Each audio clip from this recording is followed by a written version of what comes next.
Greetings, fellow humans, fellow critters, fellow woodland warriors, and welcome to the Siege of Burrvale, a 5th edition live play campaign designed, produced, directed, acted, and edited by Oberlin students. My name is Thorin Finch. I use he, him pronouns, and I am honored to be your storyteller, your master of dungeons, your guide to the world of Burrvale in the coming days. I'm also delighted to be joined by a cast of wonderful, brave, talented actors who will be giving life to their equally wonderful, equally brave, dubiously talented characters as they, deal with snags or minor problems that might arise in the adventure. Not that they will, of course, just good to have them around. Anyways, without further ado, I think it's best if I let the champions of Burrvale introduce themselves. Hello, I am Bobby Fasciano, and I use he, him pronouns. Hi, I'm Cassidy McLean-Spencer, and I use they, them pronouns. Hi there, I'm Dande, I use they, he pronouns. I'm Cec Ganz, I use they, it pronouns. I'm Bassett, I use she, they, it pronouns. Wonderful. Now, before we begin unfolding our tale, I wanted to say a few words about the road as led here, because it was long and arduous and windy and paved with good intentions. Everyone from our wonderful artist and fantastic production crew to my co-producers who mixed and edited this has put in so much time and love and effort in getting us to this moment so that I can stare into this camera and monologue about how great they are. But I really mean it. These world and these characters are special to all of us, and we cannot wait to share them with you. And that's exactly what we're about to do, because, by your leave, I think it is time to turn to the first page of this great tale yet to be written, and to begin the Siege of Burrvale.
Autumn. It begins with the leaves, hints of gold and orange coloring their broad flat backs. Like tongues of flame, they spread, first slowly and then faster, till the maples and sycamores of the ashland wood are alight with the brilliant hues of fall. The aspen groves in this gorgeous time, are as golden as any sunrise. And when the wind carries the leaves gently to the ground, it builds heaps of fallen gold by the base of every tree. Autumn is a time of change in the ashland wood in more ways than one. As the constellation of the bear fades and the goose rises to take its place, so too the long and tiring days of the harvest season give way to the merrier, brighter days before the first storms of winter come. All across the wood, the forest folk celebrate the end of their yearly toil with the Evensong Festival, a celebration of nature's bounty and grace, a celebration of seasons and years past, and a paean to the great spirits for good fortune, fair winds, and plentiful blackberry pies in the year to come. As it so happens, it is on the festival eve that our story begins, the morning before the 197th Evensong Festival to be held in the city of Burrvale. And what a day it was, too! Bright shone the sun in a cloud-speckled sky. Swiftly came the winds from the west, rustling the branches of the great bur oak that shelters all the city, and sending gilded leaves scattering from the treetop homes and shops of the areas to spin lazily down and down till they settled on the roofs of the bustling Route 1. And if you looked closely on this particular day, you might spy among these leaves a feather, speckled gray with a few streaks of blue, drifting among the leaves, and far above, a tiny winged shape swooping and circling over the city in the morning sunlight. Faith, would you like to describe your character for me? And please tell me what they're doing on this morning in this moment of peace before a very busy day. I think Hugh, this tiny little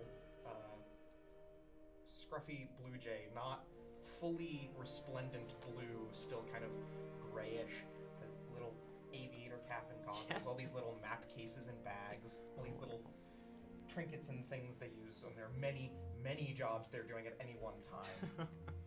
It's probably noting down a list of tasks. I have 3 messages to give to people all over town. Okay, where to first? Well, the first place you'd probably want to go is to the message post, because that is where you and your 2 fellow messengers tend to sort of convene at the start of the day. Technically, you're not supposed to be there until 10th morning bell, but you always like to be early, because of course you do. So yeah, soaring, up above on these sort of high winds, looking down, you can see the beautiful colors of the leaves in the great canopy of the great oak. You can see, as you sort of pass by some houses clustered around one of these great branches, you can see there are some squirrels and sparrows and little birds who are, with these strings of lanterns, sort of going along the branches and setting them up. All of the lanterns for the lantern parade and festival this evening being set up in advance. It is a time of bustling activity in Burvale, as everyone is preparing for the Evensong Festival. And so yeah, if you want, you could check the time on your wondrous little device. It's a piece of really remarkable technology from one of the big cities, almost unknown here. The only other clock in Burvale is, of course, the massive clock in the magistrates' hall, which, as you are soaring in the air, you hear chime out the tolling of bells, sort of cascading in the early morning air over the busy streets and warrens of the city, and telling you that it is time to be headed towards the message post. Yeah, I think there is a notable sense of, all right, the day is new. Yeah. Time to get back to work. I have to work before I can do anything else. Yeah, sort of like adjusting your cap, getting everything together, and then in a burst of wind and speed, swooping down towards the message post, which is one of the larger buildings in Ares, this sort of uppermost neighborhood of Burvale. Ares is an amalgamation of tree houses and rope bridges and paths, small nest-like houses and squirrel holes built and carved into the massive branches of the great oak, which stretch out over the entire town. And sort of swooping around, you see sort of people like, "Oh, hey, Hugh, good morning." I don't really, I think, look at any one particular person. It's just kind of a raise of the Yeah, wind. no, absolutely, just sort of a general one. I don't believe, did we get your character's name? Let's just make sure that we have that on the record. Yes. Hugh Rosewing. Using they, them pronouns. Yes. Excellent. All right, yeah, so Hugh, as you're sort of, dodging and making your way along, there's a string of lanterns, you sort of duck under it, you see the large, sort of open circle, almost like a birdhouse, that forms this large message post, which is built onto one of these larger branches. It sort of has this woven straw and stick roof that sort of shelters it. And you can see, even before you land with your excellent eyesight, that the 2 other messengers, Ivy, sort of a young squirrel with a little green cap and vest, and Herbert, a very excitable sparrow with sort of brown, sort of tufts of fur and down, like he's still a very young sparrow as well, similar to you, are both sort of gathered there waiting. And as you sort of sweep down and land, Herbert is like, "Oh, hey, good morning, Hugh." Hi. Hello.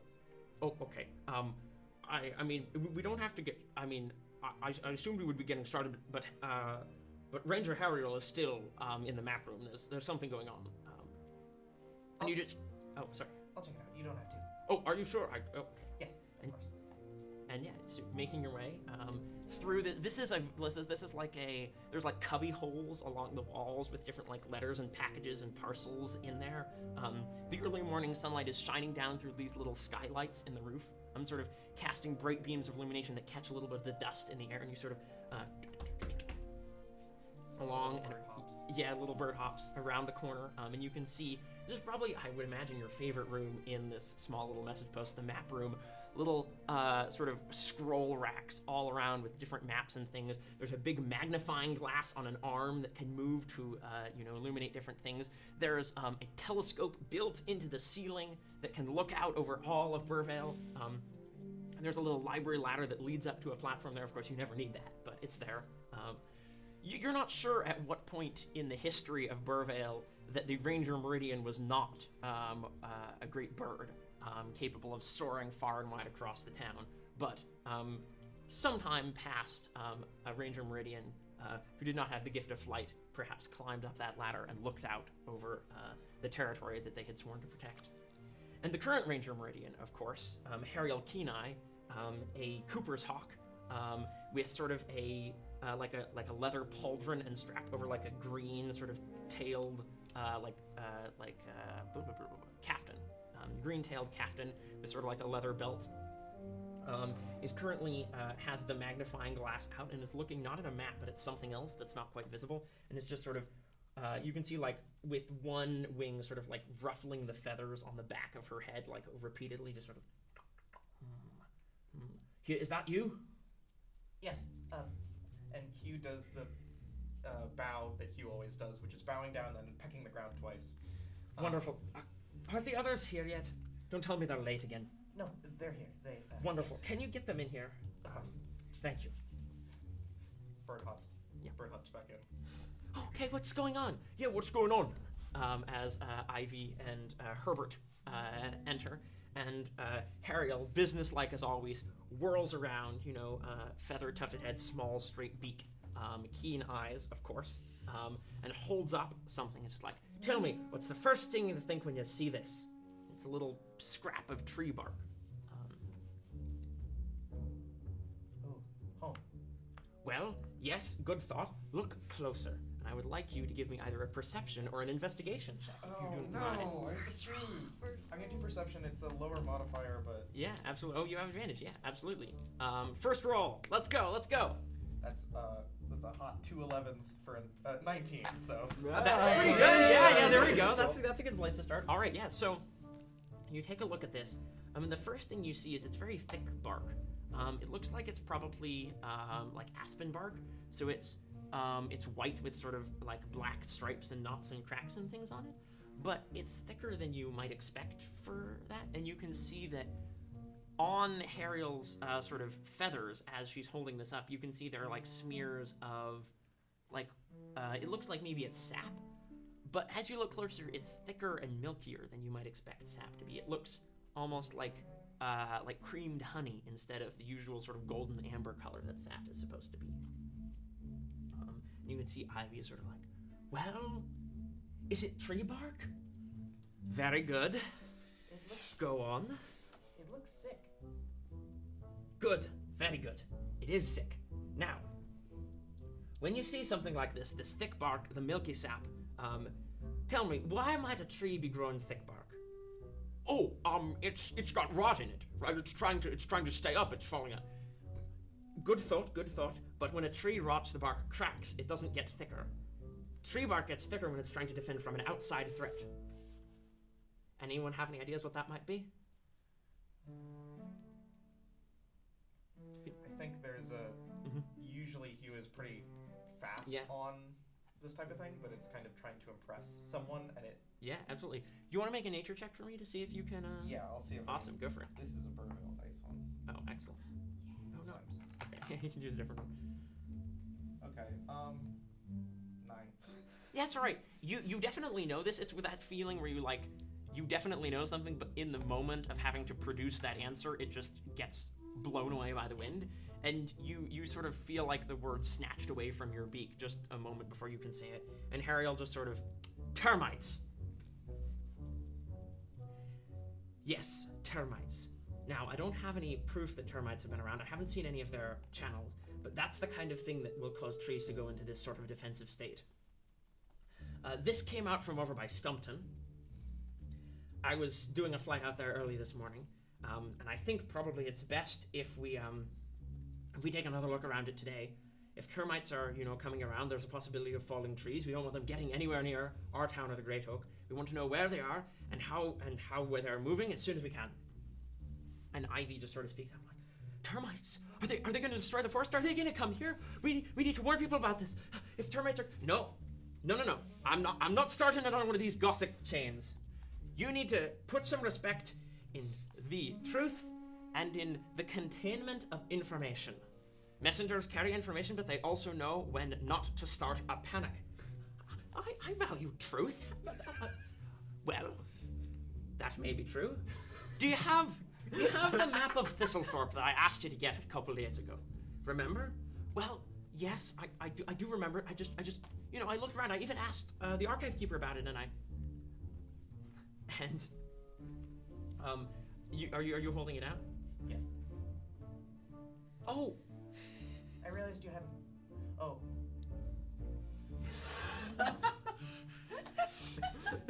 It's here. Right, very good. Why don't you go down to the archive and ask the archivist to give you a little bit of a history lesson on Thistlethorpe? Because if you were paying attention, you would know that the reason you couldn't find Thistlethorpe is because it was the old name for Stumpton. Right. So Thistlethorpe doesn't actually exist anymore. But of course, Hugh, you have gotten us a map of Stumpton and the surrounding area, which is wonderful. Very well done. In fact, I know you have your regular messenger duties to attend to, but if you'd be willing to take a bit of a trip with me, I would love to have you out to take a look at the Stumpton area. We probably won't be back in time for the festival, if that's all right, but actually, and unbeknownst to all of you, there is another figure standing in the doorway. In this sort of large round opening through which the early morning sun is coming through, you can see the sort of hunched form of a turtle. Sort of a mottled green-blue shell, 2 red streaks next to the eyes, wearing a very sort of worn and tattered brown robe, and carrying a long gnarled staff that with every step jingles as coins of all different shapes and sizes bounce against each other. It's very strange, because for someone like this to have snuck up on you, they would have had to move silently without a single coin touching another coin. You're very perceptive, and yet, not a sound before they spoke. And of course, you know that this is Abelard Riverborn, the Archon of Harmony. She is eccentric, to say the least, tends to appear and disappear as she wills, and in this instance, seems to have come to the message post. Hariel sort of looks around, looking somewhat harried, and just sort of, Archon, I was not aware that you would be joining us this morning. That's because I didn't tell you. Now, I couldn't help overhearing that you were planning to take young Hugh on something of a little adventure this morning, but I'm afraid I must ask that they stay here. There's a matter of great cartographic importance that the magistrates are dealing with at the moment, and it would be wonderful if you could come and consult with us on that matter. Would that be amenable to you? Yes. Well, I'm not sure what matter this is. I don't remember us discussing it yesterday, but, well, it was after you left, if you must know. You were in quite a hurry, if I recall. Something about messages to deliver, bandits on the road, something like that. Maybe if you paid a little more attention in those meetings, then you would be aware of what's going on. I'm not really sure that you're in a place to be criticizing about. You were asleep for at least. I was. I was just resting. Hugh, if you'd like to go with the Archon, that's fine. I'll take me. I'll take Herbert. We'll move faster in the air, Ivy. I'm sorry. He's staring at Herbert. Herbert is completely oblivious, has no idea what's going on. Is just sort of looking at the light streaming in and like waving when we get sort of the little dust motes that are sort of floating in there. Oh, it's a nice day. Oh, sorry, did somebody say my name? Yes, Herbert, would you mind coming out and taking a look at the Aspen Grove near Stumpton? Oh, yes, right. I forgot that's what, yes, yeah, absolutely I can do that. That would be wonderful. Oh, wow, a real adventurer with the Ranger Meridian. That's wonderful. Yes, of course I will. And not really helping. He excitedly sort of hops and chirps around. And Abelard just sort of looks to you. Would you mind coming directly? No, that's fine. Oh, excellent. Well, and she sort of. Yeah, you Pop sort of, a few in front and then wait. yeah, and you sort of make your way out into the sort of morning sun, walking along the paths of Ares, and see strings of lights sort of being hung up in the branches overhead. The entire neighborhood of Ares has this wonderful sort of golden glow because much of the light is shining through the upper canopy of the tree, and sort of these shafts of brilliant sun, and then this mottled, dappled sort of orange-red that sort of spreads across all of the buildings, this wonderful light. And as you're sort of hopping ahead, Abelard, just sort of walking very slowly, just says, well, I'm going to be very honest with you. There is no matter of great cartographical importance that you need to attend to this morning. Oh, well, look, I know I've heard about what you've been doing, and I really think that you work too hard on you. It really would be better, I think, if it's a festival day. So, I've just got a few messages for you to deliver, and then you can, take the rest of the day off. Go, enjoy the festival, play some games, enter a pie eating contest. But, no, that's not what I... Oh. As a member of the magistrates of Burvale, I order you to have fun. Okay. But the messages first. Yeah, oh, okay, yes, the messages. Yes, yeah, very good. All right, well, I've got, just 3 messages, today. They shouldn't take you very long. And just sort of hands over these, pulls out of a hidden pocket underneath her shell, these 3 little messages. Here you go. Excellent, yes. Now they're all addressed, so it should be nice and easy for you to find where they all are. And, when you're done, just come find me at the magistrates hall, all right? Okay. Very good. Okay. Well, you have a nice day then, Hugh. All right. Fun, remember. With one sort of little turtle claw. You have fun. Okay. And you sort of, look down at the message, look up, gone. Completely gone, like nowhere in sight. Oh, good morning, Hugh. Was the Archon of Harmony up here? Yes. Huh. That's funny. I was sworn I... Okay. That's already fallen off. Right. Oh, where... Everybody's just disappearing on me today. Okay. And yeah, as you sort of fly off, I think that we are going to, with the power of storytelling, we are going to do something that very few in Burvale could hope to achieve, which is arrive at a destination before Hugh Roseway. And we're going to soar down through the canopy, past the carved openings and homes that are built into the trunk of the great tree itself, swoop down through the buildings of the neighborhood of towers with their leaf-crowned roofs, and into the root warren, a bustling a series of passages and caverns and holes and homes and burrows built in and around the roots of the tree itself, and we are heading to the home of Junior Clayhart. Cease, would you like to describe your character for me and tell me what you were doing on this lovely morning? Junior Clayhart, who uses she, her pronouns, is knowing it's a festival day. I think she wakes up a little early, puts on her normal clothing, which is sort of a basic shirt with some like under armor. I don't remember what you called it. Yeah, oh yeah, a gambeson. Yeah. Like a half sleeve gambeson. Yeah, of a sort of, nice like, quilted sort of dark orange color. yeah, middling mustard to Yeah. light orange. Rolls the sleeves up even a little bit more. Yeah. which- Supposing these large hairy badger arms. Yeah. And walks into the kitchen in this very quiet house that is very old and not very big, but feels nonetheless very empty. She's the only one there currently, and she heads into the kitchen and just, I think, makes a little cup of tea. Yeah, absolutely. And starts baking first thing. Yeah, absolutely. You sort of strike a match and light the fire in the hearth, sort of looking up for a moment to see among sort of various other trinkets and things on the mantelpiece, the long, beautiful sword that has been in your family for generations.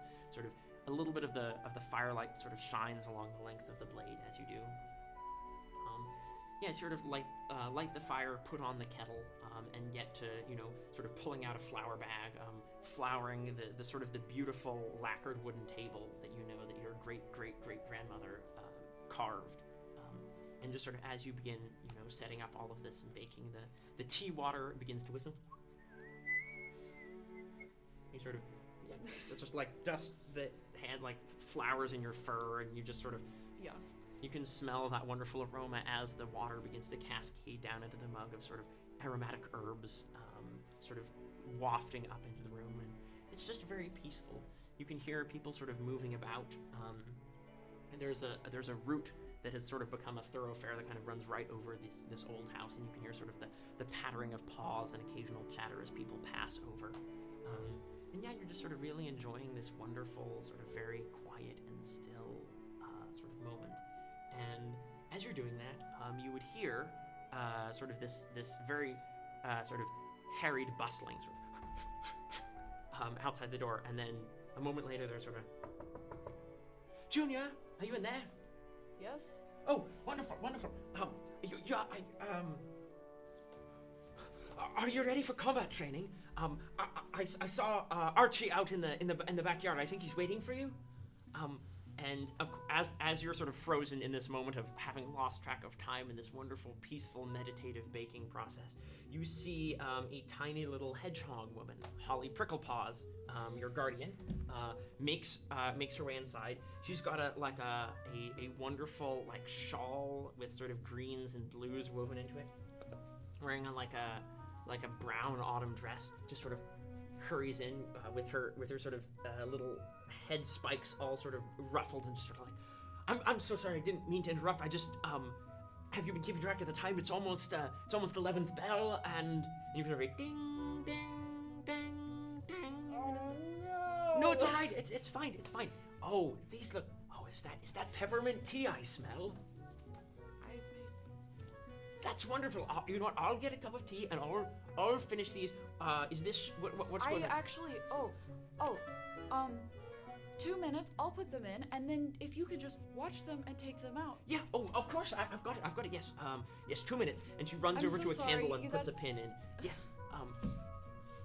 No, it's all right. I set your armor out this morning. So it's just the training armor is just sitting on the bench by the back garden. So if you're, I'm sure it's fine. I mean, Archie looked like he was entertaining himself all right. Do you know I'm supposed to wear the... Oh, the ceremonial armor, of course. It's just been so long since we got it out. I'll go into the back, and after I finished baking these scones, I'll go and take a look at that. Get it all polished up for you. Thank you. Right, I almost forgot. It's the Evensong Festival tonight. Oh, that's wonderful. Well, you go off and get ready for your combat training, and I'll take care of things here. Don't worry about a thing now. Great. Yeah. Goes and doesn't change that much, mostly just dusts herself trying to get flour off. Puts the fish leather armor on, and picks up this very big, broad wooden training sword. Ruffles your fur as you kind of get your head through the chest plate and sort of belt it on. Yeah. Pulls out the tiny little braided white end of the stripe. Yeah, that sort of the stripe that starts at the sort of the peak of your forehead and then goes down, little braid, and then sort of out into the back garden. And you can hear as you sort of make your way into this. It's like a little root hollow in one of these trees that's sort of been carved out, and there's flowers and climbing vines and things that are growing up the edges. These big ivy leaves sort of casting shade over all of it. And you can just sort of have at thee! And you see, sure enough, in the backyard, hanging from one of these branches and roots is a little reed dummy that you use sometimes in your training. And of course, none other than Archibald Fernwing, your combat teacher, is out there. He's got his long sort of wooden quarterstaff in one of his long heron's sort of claws. And he's just, ha! Ha! Take that, Sir Reeds! Ha! Ha! Ha! And he's just hitting, just relentless battering of strikes against the little dummy, just sort of just swinging back and forth and just sort of, ha! Overhand, backhand, thrust, parry, reverse! Archery. Good morning. Good morning, Junior. Sorry I'm late. I'm not used That to... is all right. I passed the time dueling with this most worthy adversary. Yes. Do you have your sword? Excellent. Very good. Now, take a ready stance. And he, you sort of stand in the center of the garden, and you sort of go through your usual morning ritual, which is first these very slow katas, right? Just 1, 2, 3, 4, 5, 6, and then advancing. 1, 2, 3, 4, 5, 6, and then retreating and just sort of moving through these motions. And then eventually, at a certain point, it sort of falls into this rhythm of sparring. Just like, thrust! Now parry! Very good! Got your leg! Like, stumbles. Yeah. And then immediately... Good one. Well, I may be old, but I can still give anyone a run for their money. Now, That's right, you can. yes, well, your defense was very good in that set, but you just sort of let your foot slide a little bit too forward when you were making your swings, and if you want to have a broad stance, right, and he sort of spreads his tiny, spindly little Herod legs apart, and then he sort of balances on one and picks up his stick again. He's just standing on one leg. Now, you want to have a broad stance, but you don't want it to be too broad, because if your legs are too far apart, then you're going to lose some mobility on your retreats. So, try and, let's see. Oh, I've got an idea. And he runs over, and he pulls out like a little net, and he sort of unrolls it on the ground. Now, keep your feet 1 square apart in the net at all times. But you can look at it, all right? Now, let's try that again. Ready? Parry! Attack! Forward! Overhand! Backhand! And he just begins, and you sort of begin going through this exercise again. And I think that we sort of cut forward to a moment later where, as is the normal ritual after, the training session, you're sat at the little table in the garden. There's some tea. Holly has brought out the little tray of scones that you were baking earlier, and you're playing chess. Again, balancing on one leg, just sort of very... I think I'm going to move my knight here. Your move. I like it. Always try and find a new angle of attack. Very good. A little butterfly flies down and lands on your head, and then... Are you excited for the festival? Oh, the festival is today. That's right. Well, I've got a title to defend. I've been the archery competition champion 3 years running now. While he's talking, can I subtly bump the knee with my table to upset the board? Oh yeah, you want to like try and change change the pieces? Yeah, absolutely. No, I want to fully make it look like an accident. Oh, so okay. That I was going to say sleight of hand, but that sounds that sounds like performance to me. Okay. He's just sort of like, well, maybe it's 4 years. I'm losing track. All the victories they get mixed up. 7.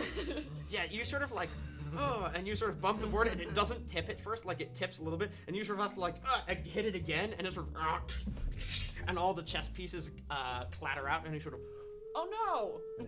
Oh, what a tragedy! That's so unfortunate. This reminds me of the time.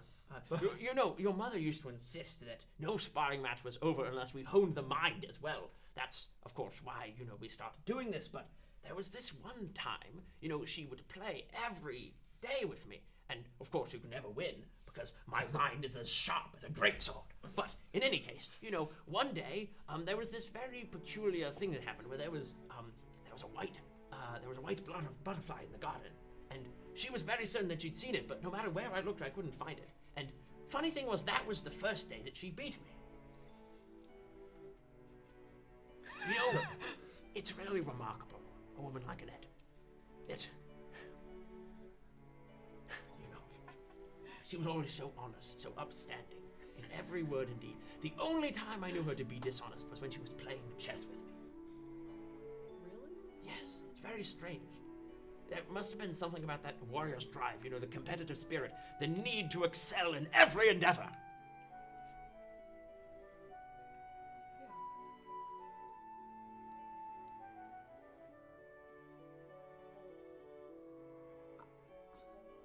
Is there something wrong? Do you remember what she used to do for the festival? Oh, yes. My memory is not what it used to be. But she would march at the head of the lantern procession. I remember that, and yes, and I think she always said a few words while the Archon of Harmony was in the shrine, making their offerings. What kind of words? Nouns mostly. There were a few adjectives. Occasionally an adverb.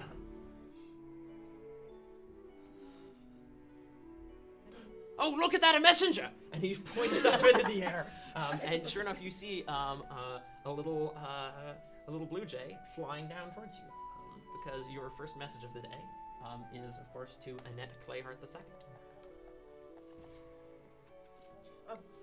Hi, Hugh.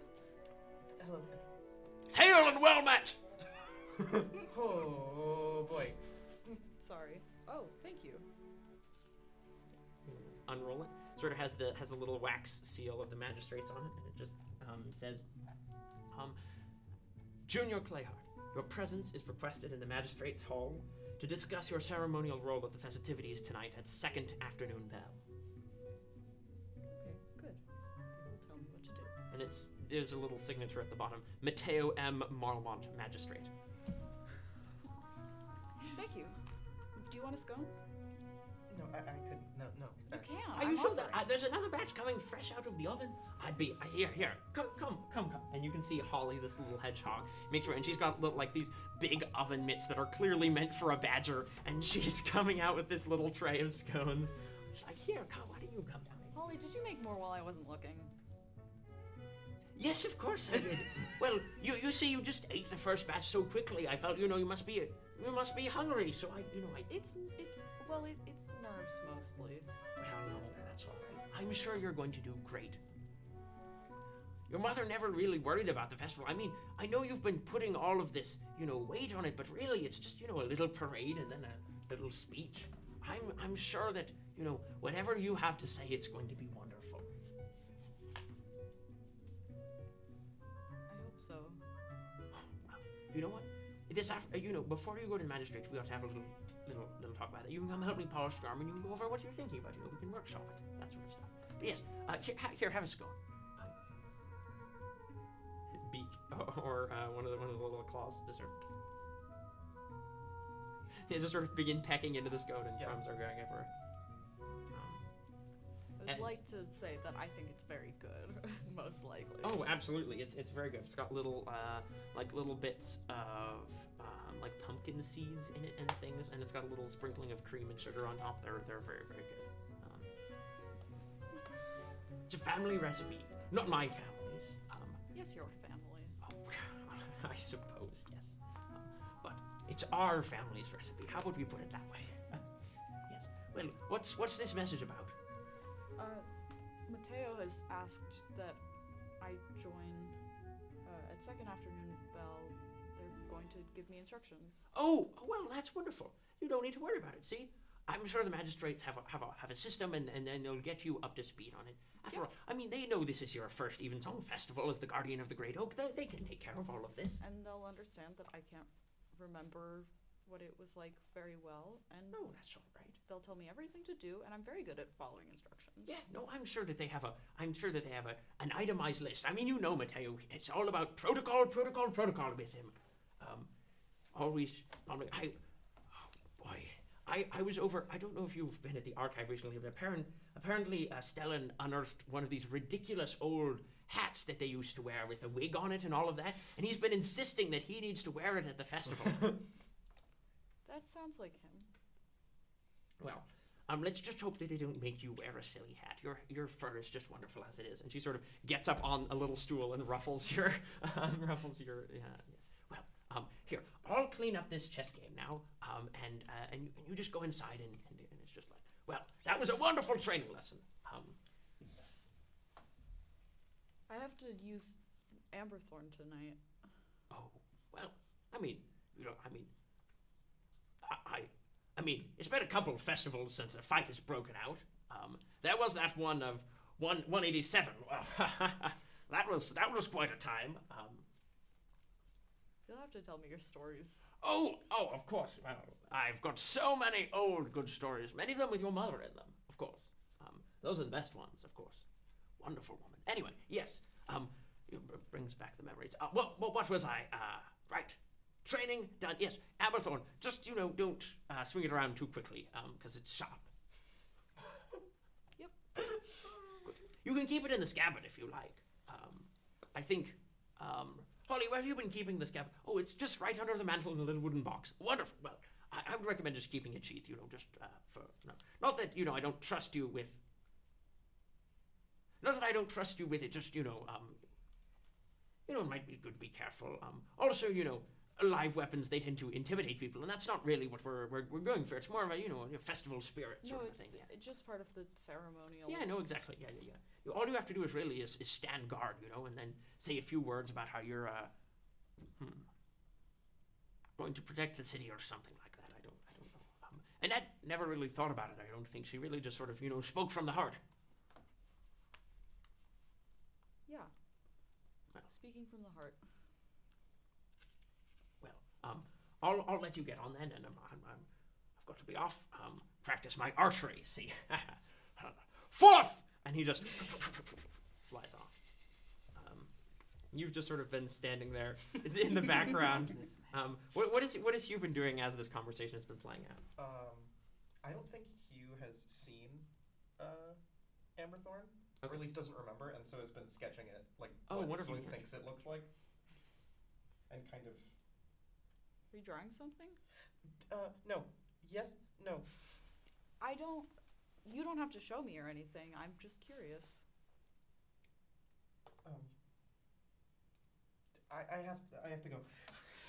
And Wait, you do sort of, as you're flying away, you sort of quickly check the next message. Sort of, whoa! Almost bump into a tree branch, and and the next message is to the acolytes of the loam.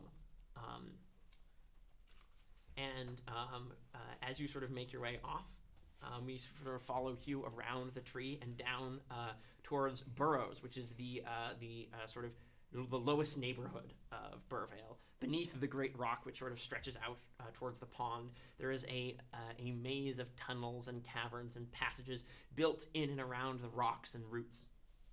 And it is in one of the sort of deepest and most sort of subterranean of these sort of root hollows that that the somewhat mysterious and eccentric order known as the Acolytes of the Loam live and work, where they tend the roots of the tree.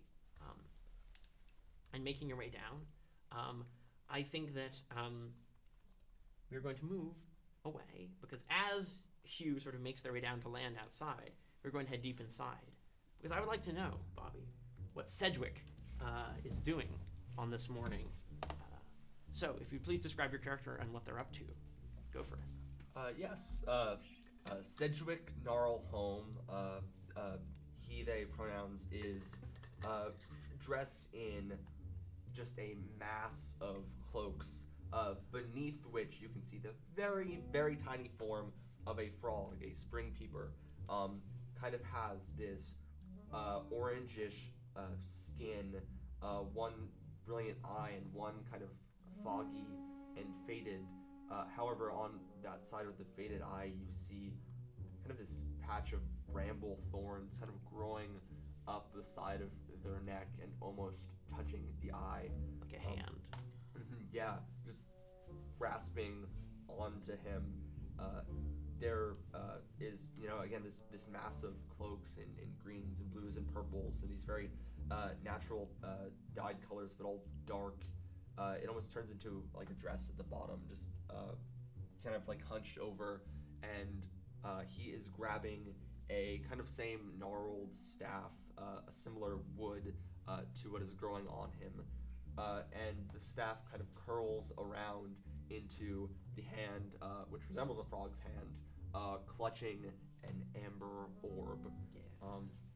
And I think he's probably running errands for someone. He woke up and he was like, oh, is there anything I can help with? So he's probably either attending to some sort of studies, just trying to read either the tree or kind of what the acolytes want. Yeah, absolutely. I think running errands makes sense. You know that one of the other acolytes, Fergus, needed some last ingredients for sort of the incense that they were putting together. It's part of the ceremony. They provide this incense, and there were a couple last herbs needed for the mix. And so you're probably making your way sort of back with this little basket of herbs, just sort of in the deep shade of burrows, and you see this little shape fly down, and just as you're making it to the entrance, this sort of large root-like cavern opening that leads down to where the acolytes of the loam have their home, their den. This little bird sort of comes down.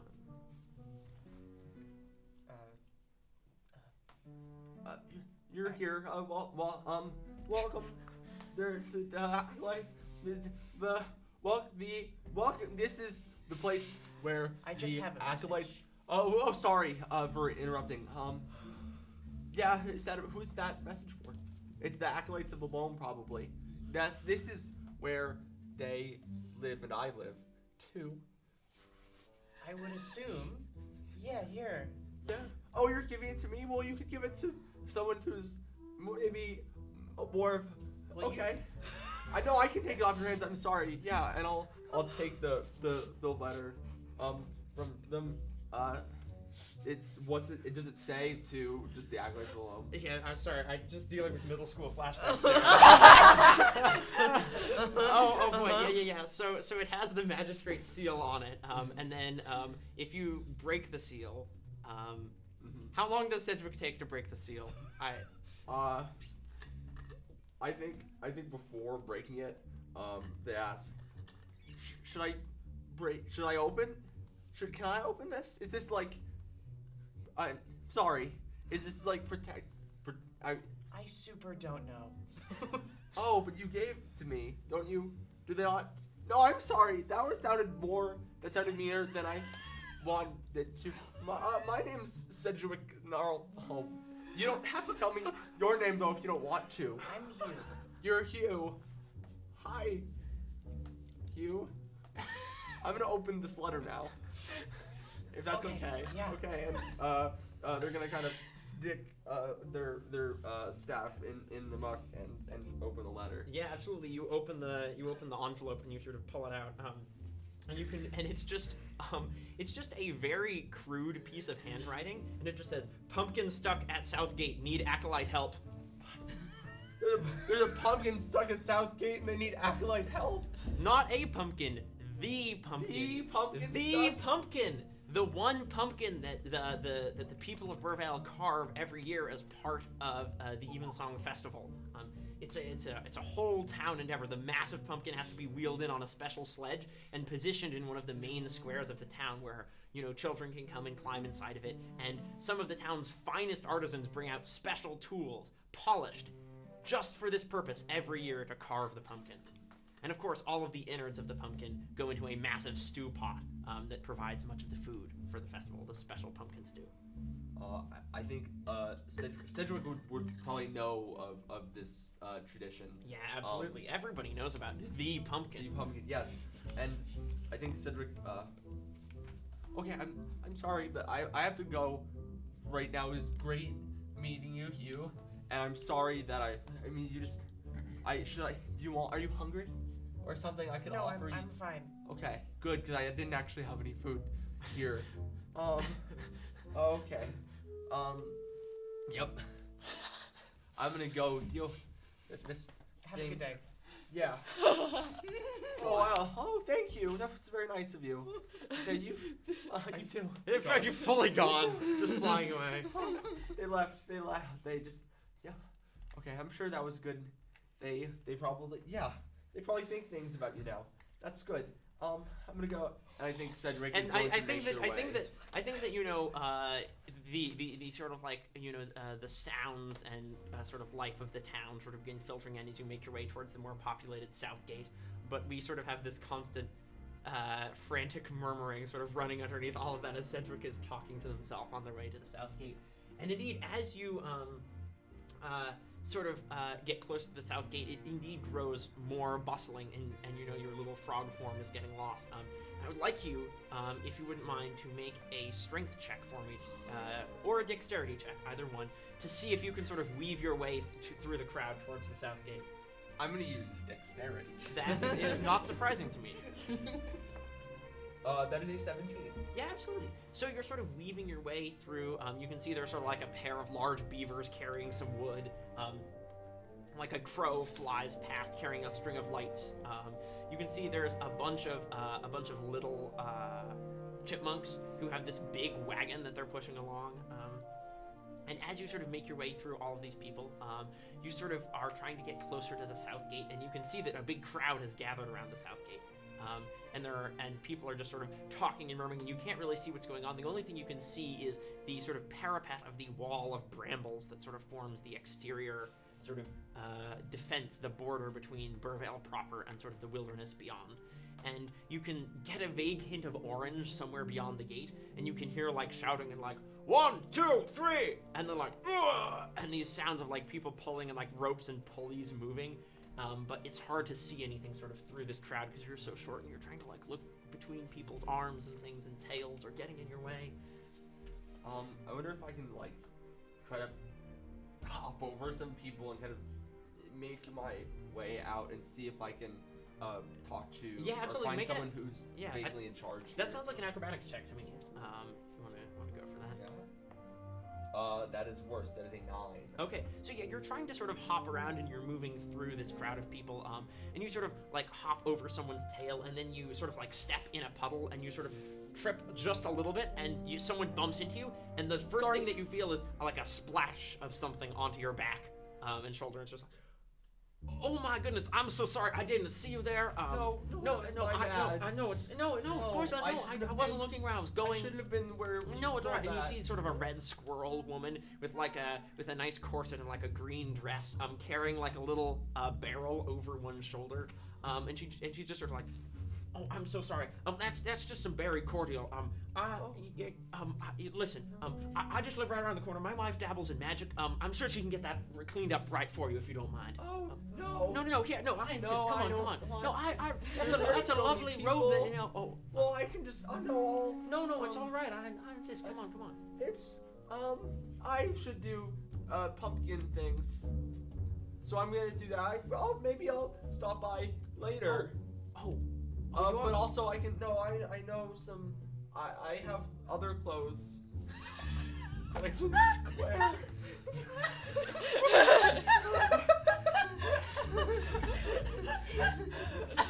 I mean, okay.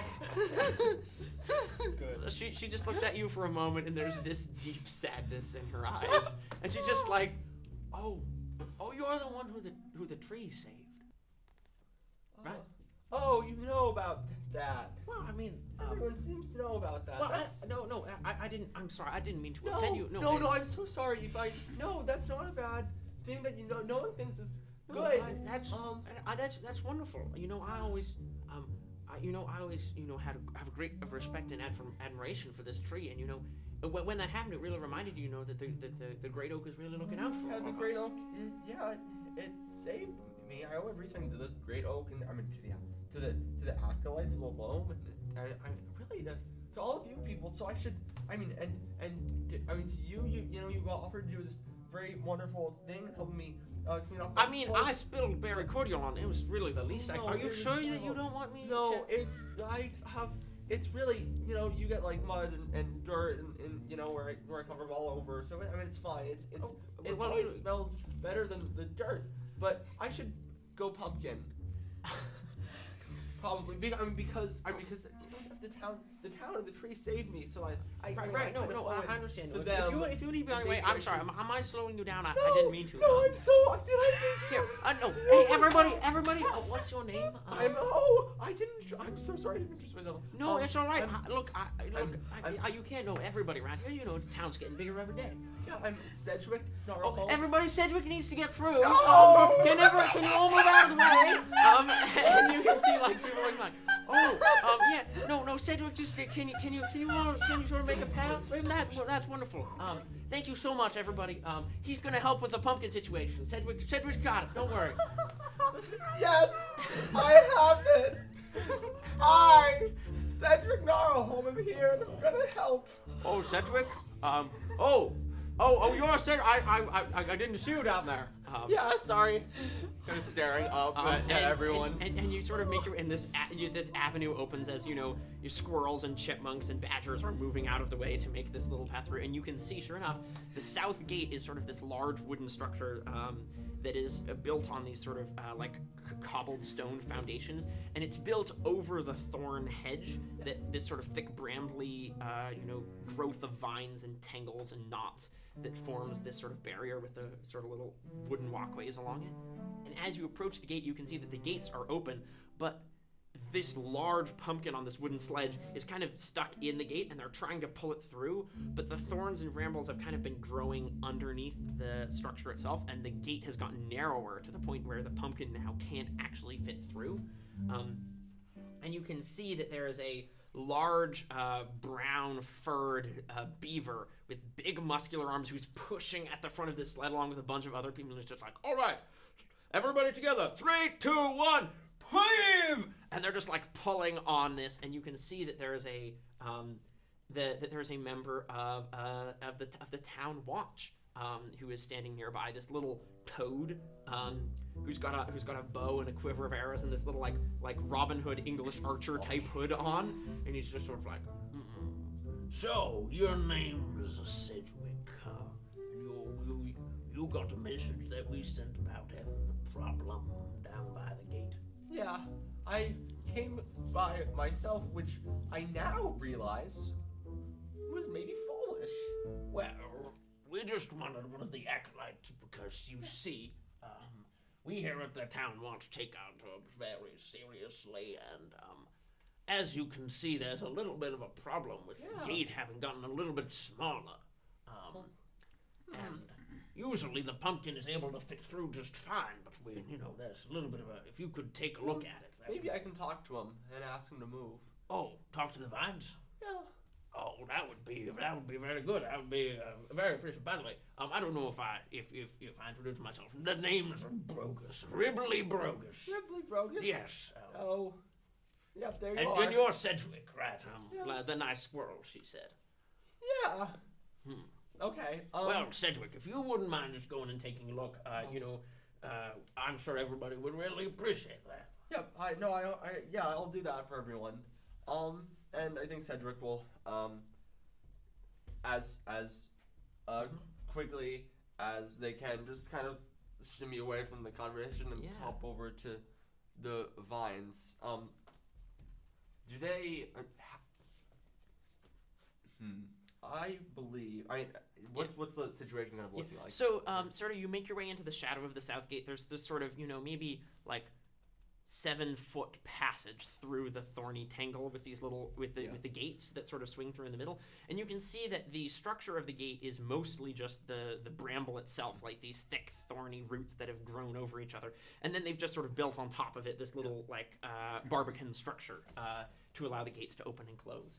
And you can see that the vines have been sort of they've continued growing, and they've sort of begun growing around the structure and sort of filling in the gate space, and now the pumpkin has sort of can't actually progress through because the vines are growing on the side, so that it's sort of getting stuck in the gate and can't make it through.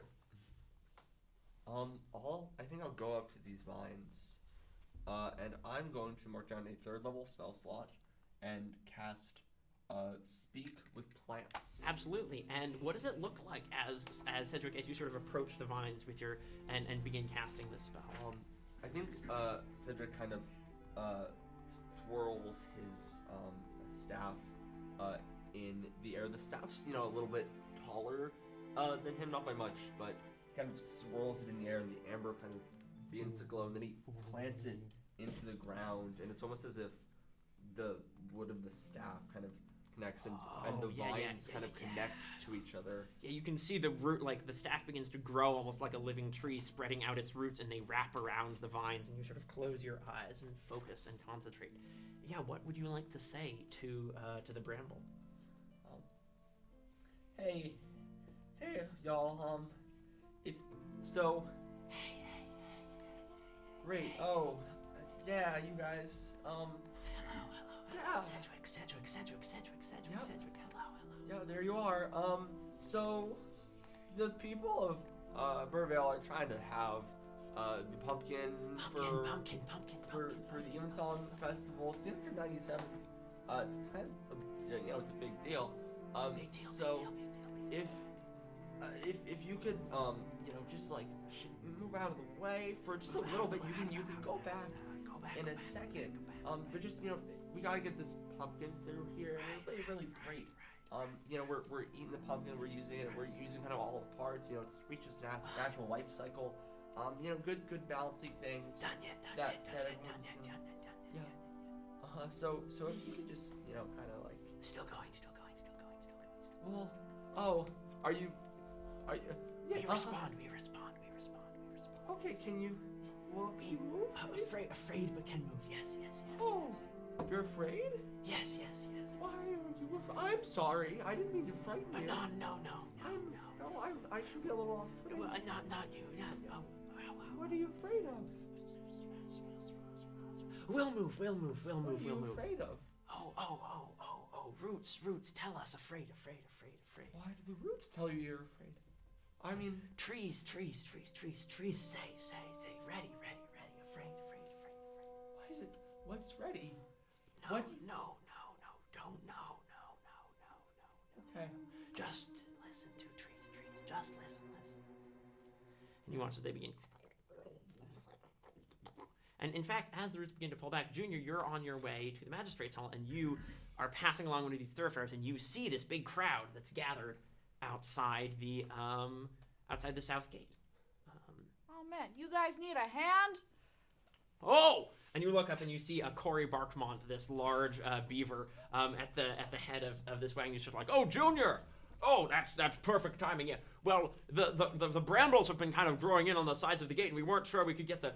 Oh, Cedric, that's great, wonderful, good work, keep it up." And Well, no, they're doing the work. and you can see the vines and creepers are sort of beginning to pull back into the sort of their former positions and sort of coiling in on themselves as they move back, and you can just hear pass, celebrate. As you sort of finish communing with the bramble, and they pull back, and Junior, sure enough, you can see that sort of the way is opening. Would you mind giving us a hand just to sort of pull this through here? That would be wonderful. You got it, Cory. Thank you so much. And yeah, as you sort of come and take spot, by the way, I gave some thought to what you said earlier about performing at the talent show, and you know what? I'm gonna do it.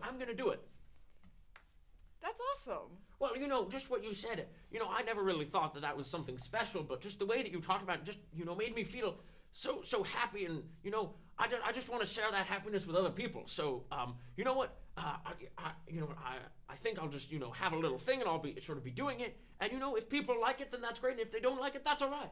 I'll be there, and I'll be cheering you on. Oh, wonderful. Thank you so much. All right, everybody, together. 3, 2, 1, push! Can you give me a strength check? And yes, Could it Hugh, be- did you have something you wanted, or? No. Okay, sorry, just saw you raise your hand. That's Is all right. there a world in which this is an athletics check? Yeah, absolutely. This is an athletics check. Very good. 22. Yeah, absolutely. Cedric, you're sort of off the side, and you immediately notice the difference as Junior puts her large badger's weight sort of behind this, and the pumpkin cart sort of begins slowly rolling through the gate. I would know who Junior is. Junior also has presence in this. Everybody knows who Junior is, of course. Yeah. It was all to Junior and everyone else in the mines. No, give the credit to Cedric. Yeah, Cedric, you did great. Everybody, round of applause for Cedric. Hey. I'm never like, yeah, good job. The mines. The mines. You guys can move back to. no one is listening to you anymore, Cedric. They have applauded, and now they have fully gone back to watching the pumpkin come through the gate. Well, that's... At least they're not listening to me anymore. And Junior, you can see that while everyone else is... Actually, make an insight check for me. Okay. You know, just... This is fairly obvious, but just to see...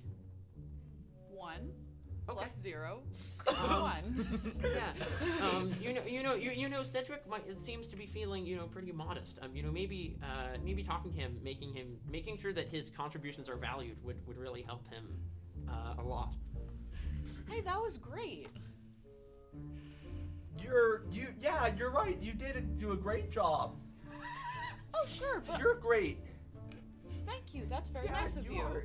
I was- Sorry. I mean, I'm very impressed by your speaking to the vines. you're so good at giving compliments. That's great about you. You're I so know, good. Junior's really just the best complimenter. Corey makes his way up. Junior, yeah. I and know, yeah, Junior's no, but you moved did good too with that spell there. That was very nifty. Like, I don't know if we could have. I wouldn't want to start hacking Well, at it things, but wasn't we were really- getting close to just pulling out some axes and getting to work. Exactly, and that's protecting the tree and protecting the plants. Yeah, Like, no. I mean, no, I didn't really. Actually, it wasn't a doing spell. It was more just I'm like on the vague. pumpkin committee. Do you want to do the honor of making the first slice? No. You should do it. Oh. You should do it. Corey, Oh, if you want me to, I will. No, I'm sorry. Oh boy. Okay. Corey looks genuinely hurt for a moment, and he's sort of like, "Oh, well, no pressure. I didn't mean to. No. No, I mean, I'm sure that's a big deal, and you asked me, and I said, no, that was probably really mean. No, it's all right. If you don't want to, Why I do it? understand. No, it's a. Cedric, would you like a scone? I don't know. Listen, Should I have the scone? Junior, I've got to get back to getting the pumpkin. Why don't you take care of Cedric for a bit? Make sure can that he's go. doing all right. After that spell, Well, it was I really, I'm sure it was very difficult. I I'm sure can he's go gone off enough by to my get. All right. own self You until did the great, pumpkin- Cedric. See you at the pumpkin carving. and he just sort of makes his way up, his little tail sort of flapping behind him. I'm headed to the magistrates hall. Do you want to come with me? Do you want me to come with you? Sure, I'd love the company. Oh, then I definitely will. Great. If you want it. Scone? That is a scone. And that's. I think we're gonna leave that there because Hugh, you have one last message to deliver, and as you sort of fly up over the city towards towers, we are going to take a minute, and we are going to once again, with the magic of storytelling, leap ahead of you and arrive not quite at your destination, but at somewhere very nearby, just a little bit before you, because Caspian.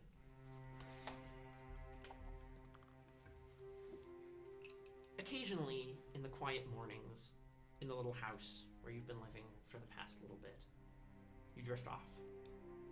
You try to avoid it because of what you see when you do. You know this is a dream. You know that this battlefield is not real.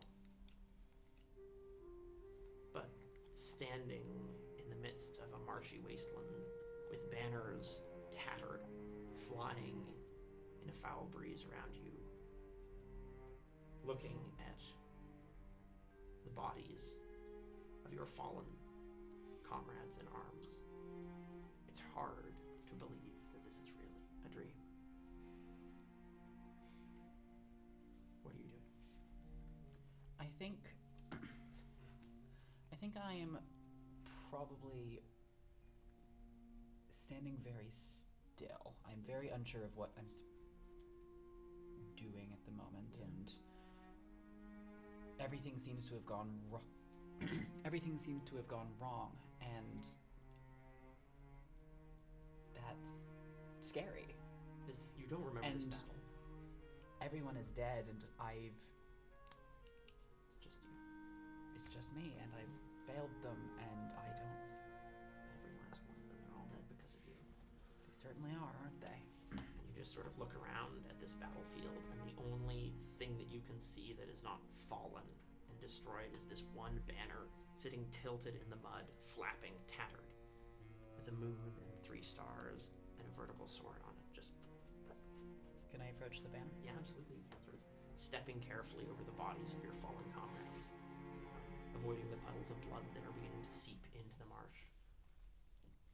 I'm going to very gently reach up to it. Yeah. And as you reach out and sort of touch it, you feel a pain in your leg.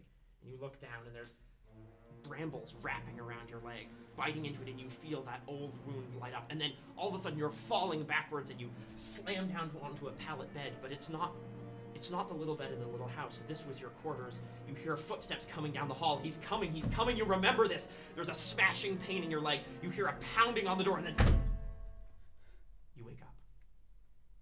I think I'll probably just bolt upright with a start and slam my head into the ceiling above. BAM! And as you do that, would you like to describe what we see? So Caspian Hickrydon, who uses they/he pronouns, is a stoat.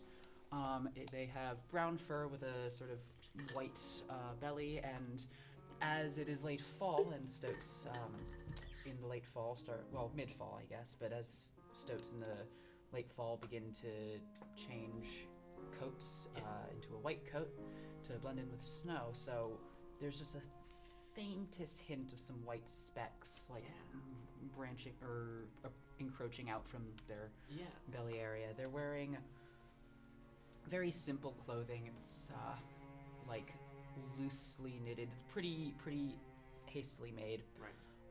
And it's very clear that it's not what they're used to wearing. Yeah, They it's a have little that bit sort of- baggy. It doesn't quite fit it's right. not made quite for them. And they're very patchy. Their fur is patchy in places that is missing bits. Yeah. They've you got like a chip, like a got a- nick in your ear. got a yeah, nick in their absolutely. ear. Their tail has a little kink in it that's just sort of, it's like it's got injured and then it's healed sort of at the wrong angle, and then they've got this probably this like scar across part of their arm. There's just some missing fur, and then I assume they're still And in a Caspian blanket. has added to this a nasty bump on the head as he wakes up too fast and BAM! Slams into the ceiling beam of a house that was definitely not built for a stoat. As you sort of wake up, you can still hear this incessant knocking at the door. Sir Greenberg, is that you? You sort of look around, and it's late morning. Clive is already out working at the shop, probably. You slept in again. Okay, I'm coming. I'll be right there. Okay. Yeah, scurrying through sort of the passages of the little house until you make your way to the front door. You sort of open it up, and you just hear a and then a moment later, and you watch as a bucket of blue paint splashes you in the face, splatters on the door, splatters on the floor, splatters on the walls around you, just absolutely drenched in this like sticky blue boiled sap paint. And you look across this sort of thoroughfare, and you can see one of these roots that sort of forms a road, and there are three little chipmunks crouched behind like a patch of moss, and they're all watching. And they're like, "Ha ha! Wait a minute. You're not Mr. Morris." And one of them is like, No, red shingles, not green. Look, oh, did we get the wrong house? Oh. I'm sorry. Who are you? Nobody! And they scurry away. They just run down the street and disappear. Sorry. Just try and like get some of the paint Already from beginning to like fur. stick to your fur. Yeah. And as you look up, you can see that this wonderful sort of wrought iron little lantern holder that has been beautifully mounted above the door is bent at this awful angle. Clearly, they climbed up and bent this as part of the sort of trap that they sprung on you. And you can see there's just like blue sticky paint splattered all over this beautiful front door of this lovely little house, and this the little lantern hanger, which was going to be used tonight because when people come home from the lantern parade, they hang up the lanterns outside their door and they stay burning all night, and it's just bent at this awful angle. Sir Greenborough isn't going to like this very much. Oh dear. I'm just gonna sort of just get down on all fours and just like slink back into the house, like very low to the ground. Just trying not to hit anything, but I probably just accidentally like brush like a hat stand. You're with like, my you tail can see and like just, you're trailing blue paint into the house along the floor. And yeah, as you do this, I think yeah. Hugh, you're sort of flying down. You have a message for Clive Greenborough, and you know where Clive Greenborough's house is. You don't remember it being this blue around the door, but you know what? It's an interesting, decorative choice. Maybe for the festival, blue isn't really one of the festival colors. It's more sort of fall hues and things like that. But to each their own.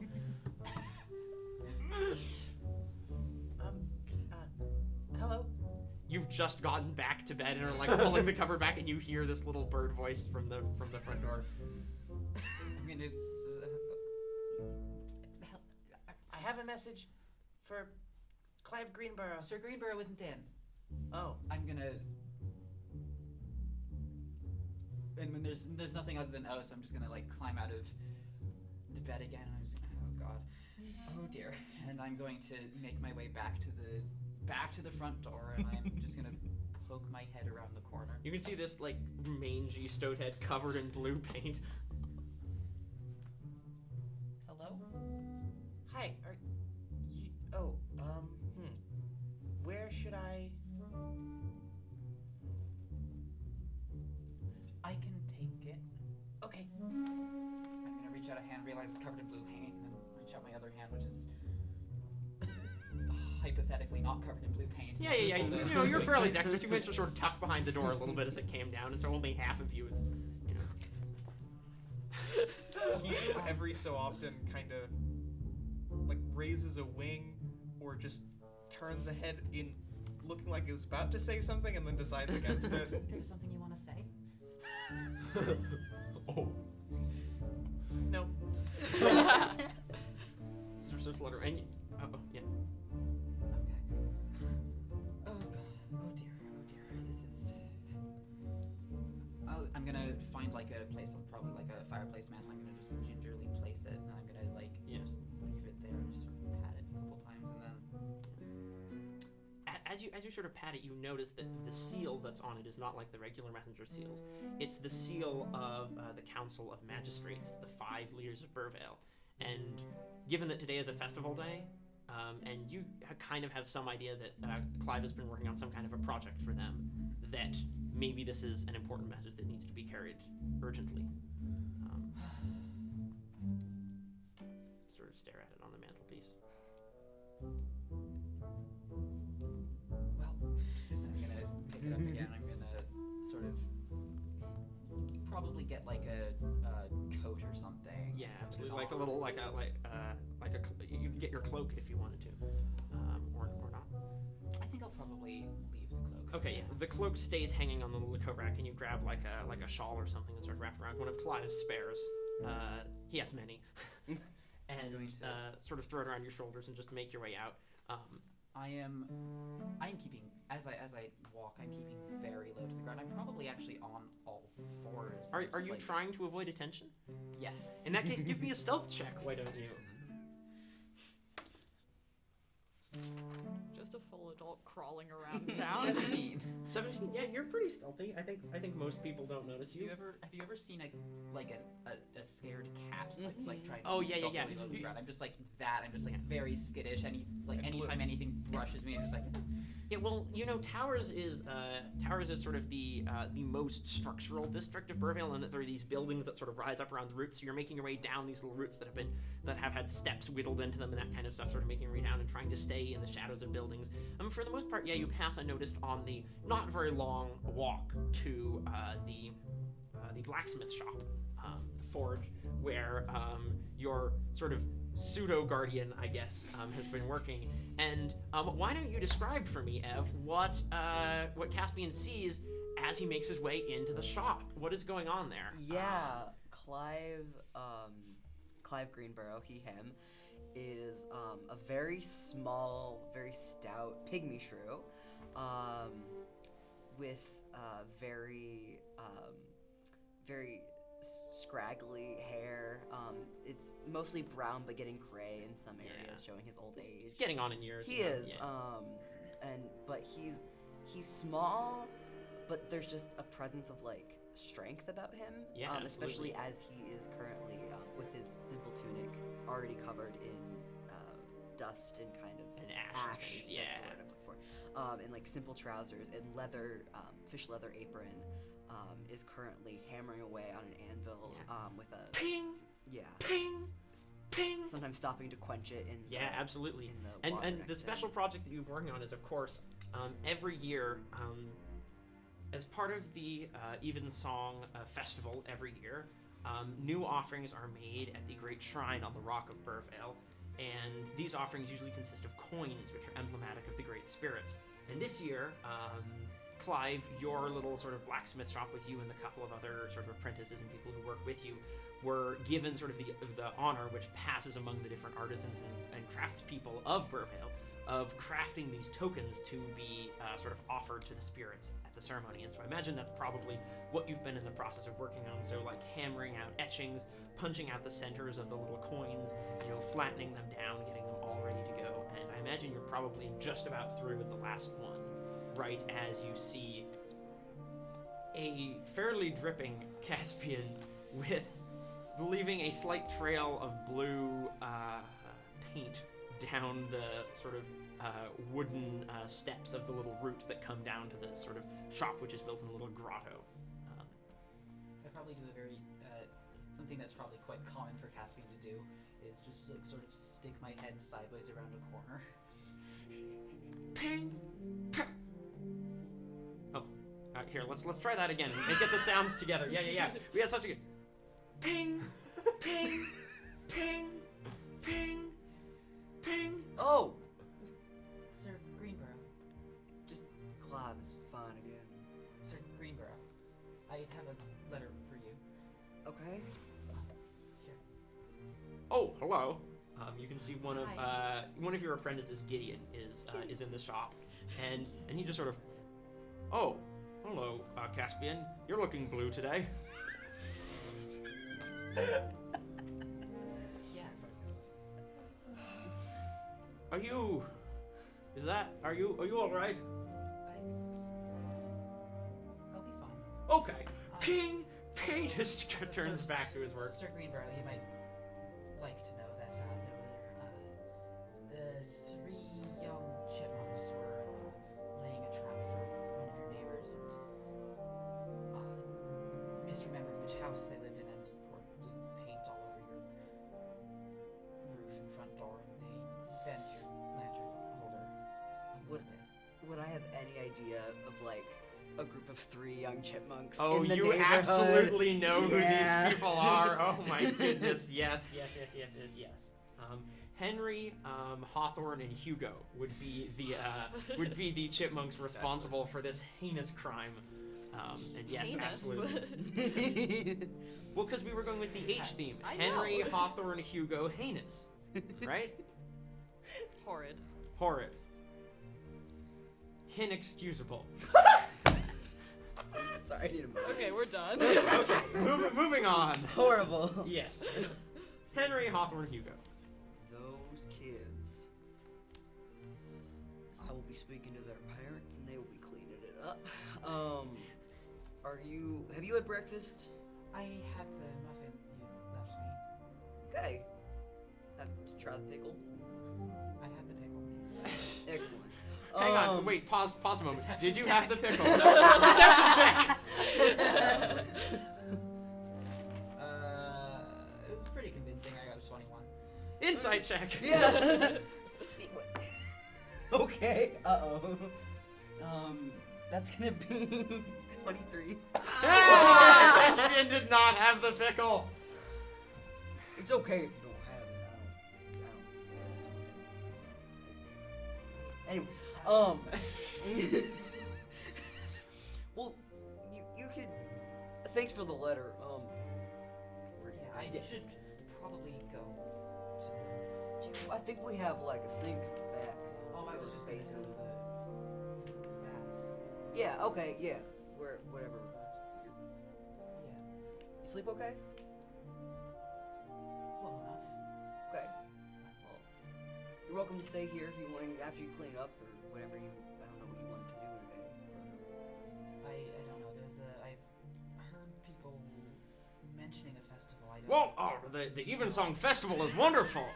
Gideon, who's still working in the background and has heard a mention of that. I mean, the Evensong Festival is it's just the best. By the way, Gideon is a tiny little harvest mouse. But he's very strong. He's got a large hammer and he's kind of pounding away at his anvil. Small. Yeah, it's the small blacksmith shop. Yeah. Anyway, it might be, because of that, it might be best if I stay in.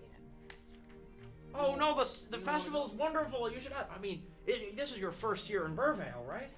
Well, yes, but I'm... Well, you've got to go out and, enjoy the sights. I mean, there's the pumpkin carving, there's the talent show, there's a blackberry eating contest, there's an archery contest. You could play tug of war. I bet you'd be great at tug of war. I do appreciate it, but I don't truly know if I belong. in Oh, such of course you do. facilities. Goes back to working. I was gonna bring you if you wanted to, but you obviously don't have to. I'll bring something back from. Well, I'll think about it.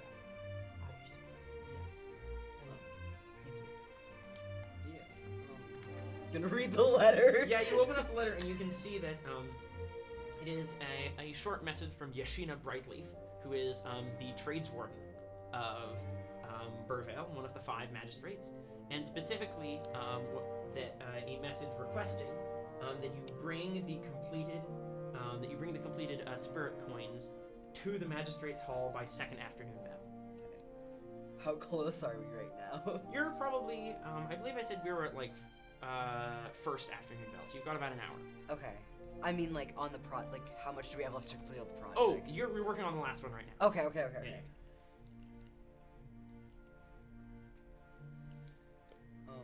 Well, I should keep working. They want the coins by 2nd bell. You can go on home if you want to, or to the baths or wherever you're gonna go. I'm just gonna be here if you need anything. Okay. Yeah. Oh, watch your tail! A spark has come out and has kind of like caught and singed on you. No. I'm sure. She sort of like starts stomping. I'm sorry. It's my bad. Look, I'm so sorry. Clive takes the basin and just puts it over the tail. Sooty water. Safety's important. That's why we wear. I should get you a leather apron. I'm so sorry. I'm so sorry, Clive. I was just. Fine. Yeah, no. Fire shop safety. Yeah, no, it's all right. I'm just gonna very carefully tuck my tail under my Yeah. legs. Yeah. All right. Sorry about that. I'm gonna go find the baths. All right. I'll probably be back Yeah. for too much longer. Yeah. Whenever. Yeah. Okay. Can you wander? Whatever. Yeah. Bye. So Caspian, you're gonna head off to the bath. Yeah. Awesome. All right, Clive, we're gonna stick with you just for a minute longer here. Yes. So you obviously finishing up the last of this, project, getting everything together. Are you going to bring Caspian with you, or are you planning to just go up yourself to drop off the stuff with the magistrate? If Caspian's back, he would bring them. Just trying to get Caspian out of the house. Great. Yeah. No. I think with the 23 insight you rolled earlier, I think you would be aware that maybe the pickle and the sleep were both somewhat falsified. Yeah. Perhaps. Yeah. So definitely not trying to push Caspian. Right. So if Caspian doesn't come back, isn't gonna try to look after. Okay, so you're just sort of working and packing up, and then Caspian, you head off to the baths. Yeah. There's no one else there. It's the middle of the day, and so you can sort of wash off some of the paint and deal with a little bit of the singeing to your tail. Mm-hmm. I'll probably, as long as it's like, I don't know, cool enough water. It's probably Always cool helpful water, to- yeah. Just soak it for a little bit to make sure it's handles the burn, and then You'd feel that slight twinge in your sort of back left leg and paw as the water sort of gets up next to the old wound. But yeah, it's healing. It feels much better now. Doesn't hurt to put weight on it anymore. All of that. So. just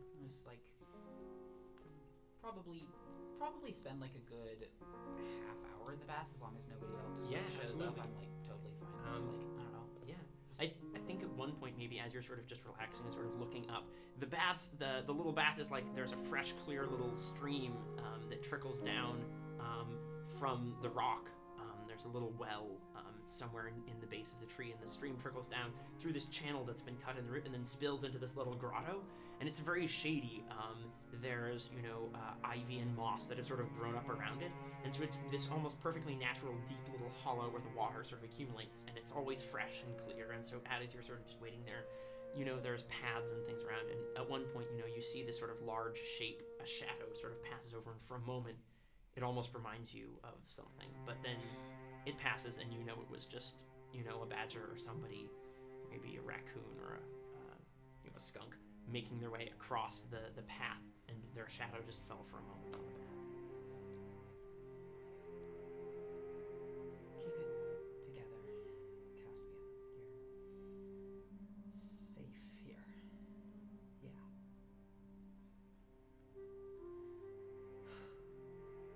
And then we just go back to whatever I was doing. Yeah, absolutely. So yeah, eventually you sort of get yourself cleaned up, and I think Clive, you're waiting and you're sort of worried that you're gonna have to leave, and that that Caspian won't be back in time for you to both make it. But just as it's sort of getting on, and you're wondering if you're gonna start hearing the second afternoon bell ringing out across the town, you see Caspian making their way back. Dripping. Still. They're probably like, I don't know, there weren't any towels there or something, so I just like... I think the towels are probably like, there's some like woven Yeah. cloth stuff, and then like some moss that you can use. Yeah, okay. And you managed to dry, but you were like, right, oh no, maybe I'm gonna be late, and so you didn't dry off that. completely. Probably that. Hey, would you like to come to the magistrate's office with me to drop these off? Oh, should I really? I mean, it's up to you. I don't want to push you, but it could be nice to get around. I'd like to be out of the house, I think. Great, let's go. And he starts to walk. Yeah, just sort of walks away with this large leather shoulder bag full of the. I'm sure they want Come me on. there. Come on. I'm not really. I mean, it sounded He's like you still had important. Clive is now disappearing around the corner of the street. Just running after someone, being like, I don't know if this is. No, I'm saying this as I'm chasing. Yeah, after go ahead and them. make, actually, as you're running, go ahead and make a perception check for me. For no reason in particular. Ooh. 18 minus 2 for a 16. 16, alright, I'm just gonna roll a thing. Huh? Okay, yeah. So you're running and you come around the corner and you just barely duck as there's someone carrying a large branch out of the door, and you just sort of, whoa, as the branch swings right over you, it almost just clocked you right in the head, and you sort of, and you see like there's a large raccoon who's just sort of like, oh, hey there, sorry about that. My bad. Got, corners I don't have the greatest, vision. My bad. Yeah. Happy Evensong. And just keeps on going. You too. You've heard of the lucky feet? Caspian is whatever the opposite. Yeah, the unlucky feet. Yeah. And keep on. Are you sure? Oh, I have more than 3. I mean, are you sure they'd want me there? It sounded like you At this- had important business, and I wouldn't want to interfere. At this point, he's taking out the pipe and just started smoking and just letting Yeah, absolutely. Caspian talk this out. Yeah. Caspian, at one point, a little puff of smoke gets you sort of... No, the secondhand smoke you've gotten from Clive.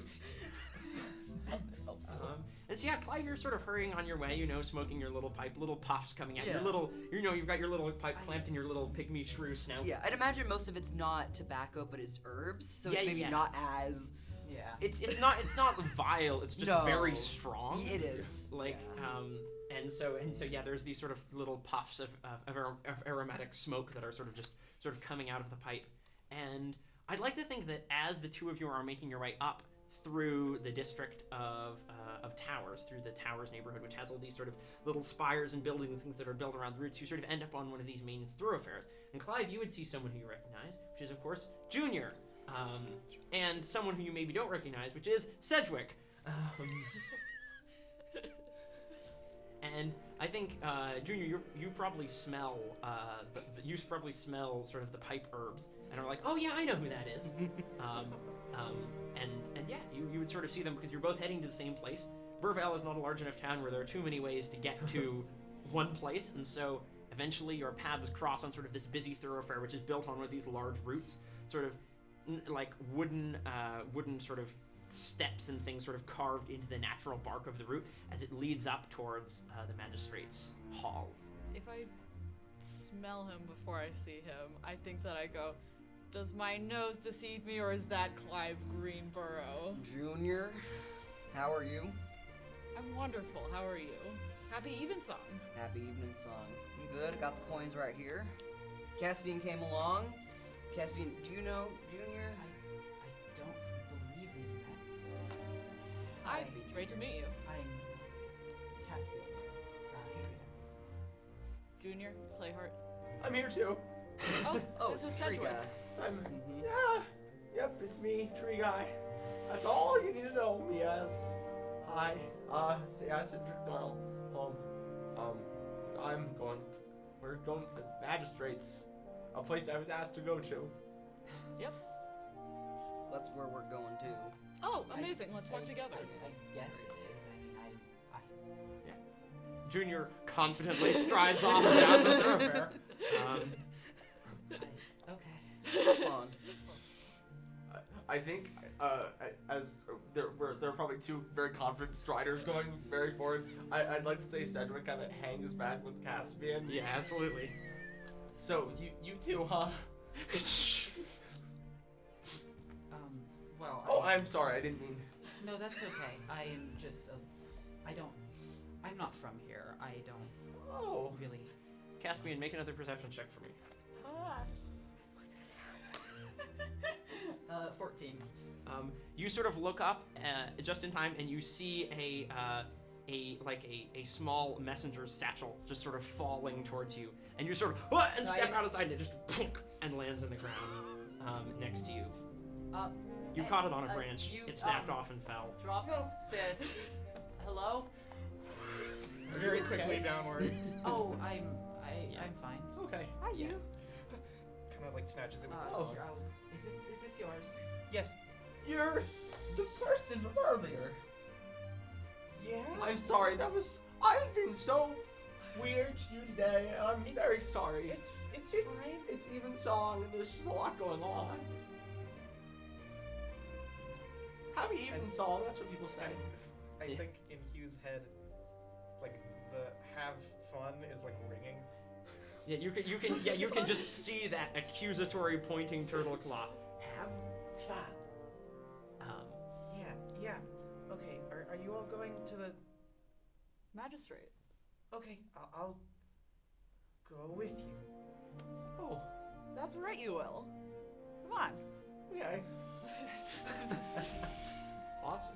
So, with that, all of you make your way off towards the magistrate's hall. And indeed, Burvale is a city, but it is not a large city, and so it does not take more than a couple minutes along this sort of large oaken thoroughfare before you find your way to the large pair of double doors carved into the bark of the great oak itself, decorated with designs of leaves and vines and swirling things, and with several sort of more structure-like sort of like cubbyhole houses and towers and things sort of built out on top of it, including one large one near the top that sort of forms like almost a pinnacle above the arch where the bells are that will ring out the hour. And sure enough, as you're making your way forward, you hear dang, dang, ringing 2 afternoon bells. And you're more than able, make your way in through the large doors. They're always open, except when they're not. And there is sort of a feeling of cool air washing over you. You sort of step out. Like, it's a chilly autumn day, but there is sort of a dampness and sort of a, not clammy is not the right word, but there is a feeling of sort of enclosed space to the tree that is comforting in a way. The air is sort of cool and soft and carries the scent of earth and bark and roots with it as you step inside, and you can see carved out of the living wood these staircases and passages and things sort of all around. And what you're standing in now is sort of the grand atrium, and it extends maybe 60 feet up, and you can see these balconies and passages and things running around inside it.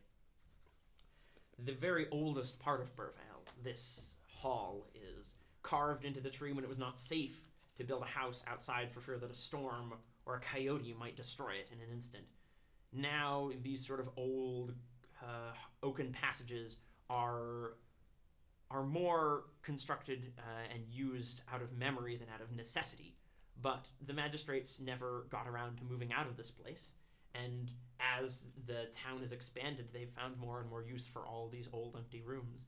And so this place, perhaps not as bustling as it might once have been in years past, is still an homage to the early years and to the great heroes. Of course, the founders of Burvale have their likenesses carved across the wood where it is not being used. And you can see sort of each of them in their turn. I imagine that Junior, your sight might linger longer than the rest on one of them, a proud badger woman holding a long spear, standing aloft. Way too large, of course, but the rock of Burvale sort of forming this platform on which she has planted her foot, and this long banner flowing out with autumn leaves engraved across it.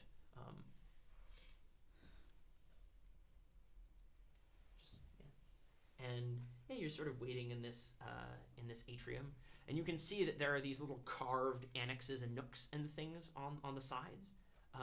And as you sort of take your seat, there is a little mole who's sitting in one of them, and he's got like a miner's hat with a little socket for a candle to sort of go in, and these big like grubby overall type clothes. Yeah, okay.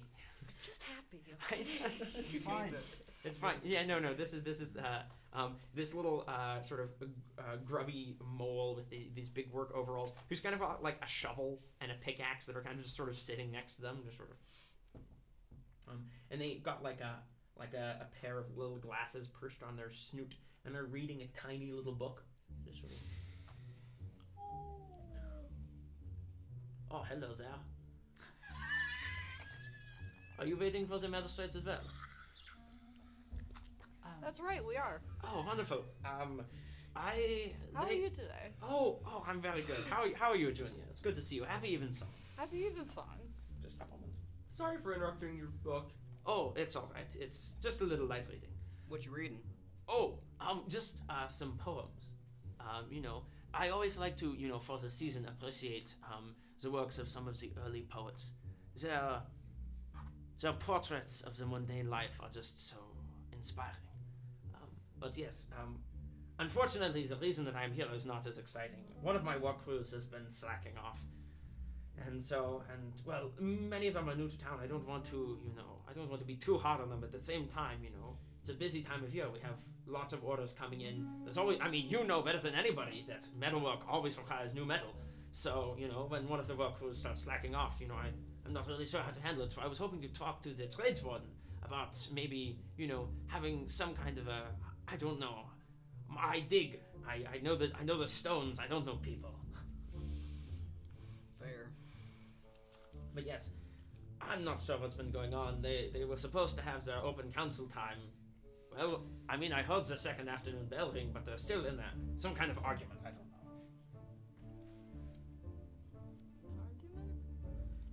I don't know. I just heard raised voices. It's not my place to intrude. You're looking at me like you're going to explode, Faith. What is it? You want to listen in? Yeah, go for it. Yeah. Check. Yeah, let's go. Rogue time. This one's Just straight because it's not I know. sight, but yeah. Okay, well, never mind. Never mind. It's an 11, but... Okay, yeah, no. So I'd like to imagine that Hugh was just kind of hopping in the background, slowly closer to the door. And I think you would probably catch a raised voice just saying something like, "But the protocol!" And then, various snatches of conversation just like, "Should be back by now. It's not important. No, this is how it's always done." And I think that you would hear one of the voices sort of very rapidly approaching you as you sort of hop away from the door and just like, "Look, open council hours were supposed to have already started, and I think that the best thing to do is just..." Oh, hello.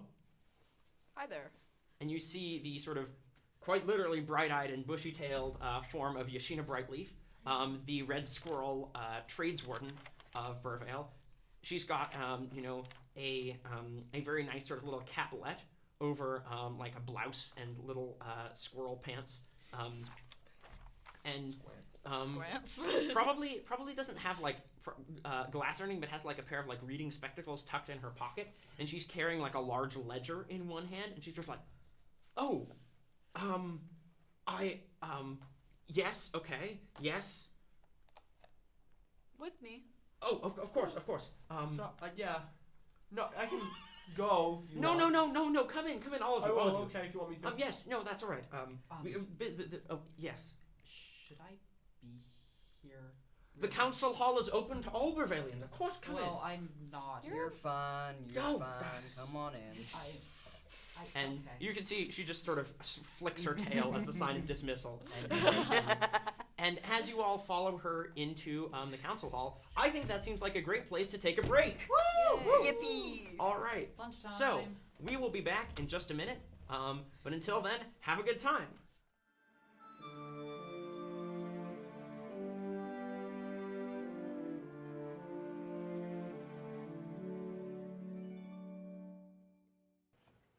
Well, I believe this is take 14. Mateo and Marmont Seneschal signing off. Daddy, Huh? you need a snack or something? Did I bring pickles? I think you finished those. Oh. What are we doing? Your ad, Dad. What do I do? That your script? Huh?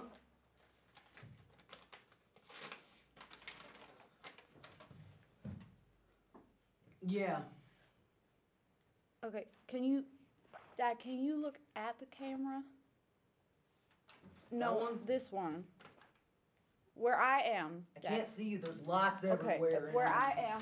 Oh, hi. That's you. This one. Okay. Sure.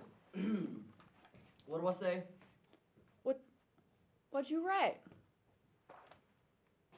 Oh, this? I say this? Yeah, Daddy. Okay. Hello and greetings from Greenboro Greatsmith. And do we really have to have a name? The shop's never had a name, even when the other guy had it. I didn't have a name. I don't know why I have to have a name for the shop. Everybody knows you Yeah. in Burvale, but Yeah. this is going out to all sorts of people. Fine. Hello and greetings from Greenboro Greatsmithin', the best blacksmith shop this side of the Great Oak, and the sponsor of today's episode. Need a new axe? Door hinges rusted? Kitchen knife just not cutting like it used to? Stop by our shop in Towers, open to repair and custom work. All forms of trade accepted. Greenboro Greatsmithing, the home of all your metallic needs. No, that was all right. What did I do wrong? It was this Dad, is for you your just- school project. I want to do this right. I can go again. No, Dad, you. Was there something wrong with the script? No, you're doing fine. Okay. Can I go have a snack now? Yeah. Okay, I want a pickle sandwich. Oh, are these your pickles? I'm so sorry, I didn't... Ah!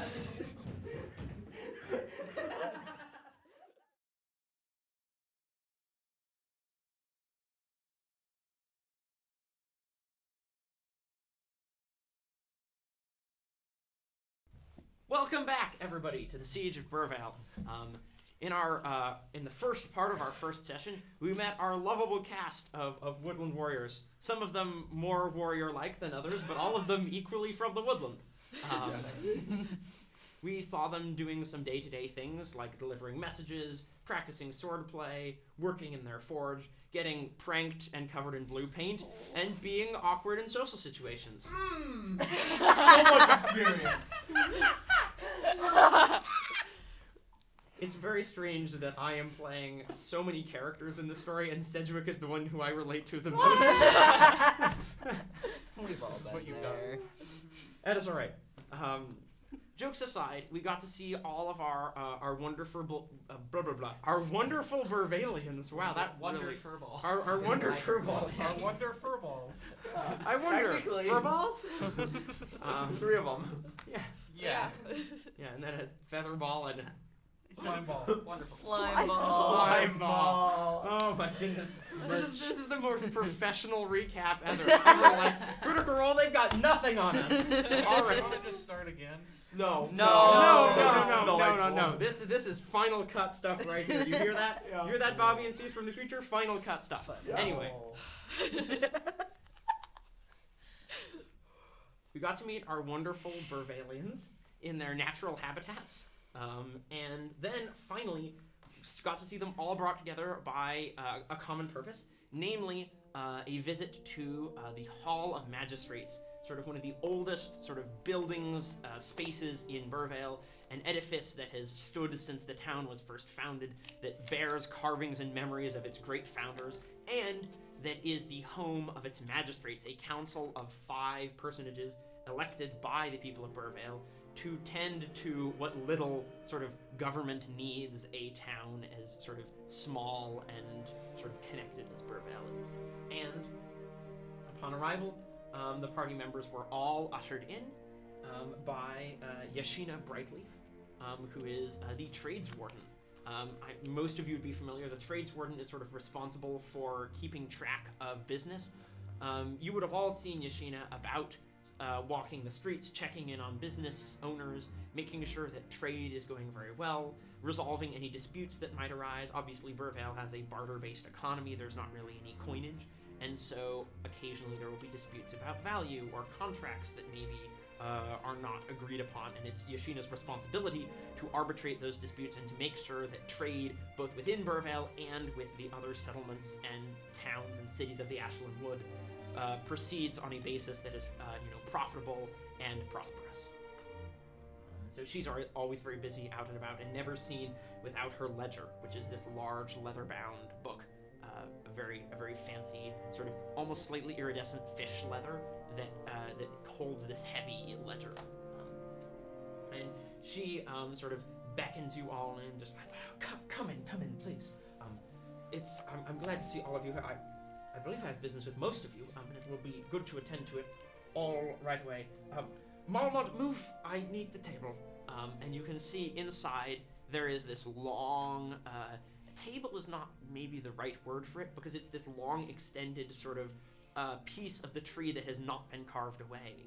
And it extends all the way back and then sort of moves out, and then there is a sort of a carved wooden mosaic painted in sort of greens and oranges and golds that shows sort of 5 branches of the tree, and then beside each one sort of an idealized, faceless representation of each of the roles. And so you can sort of see on one side you have the tradeswarden with their ledger sort of and their hands sort of reaching out around grains and fiber and a barrel and fish and all of the sort of trade that flows through Burvale.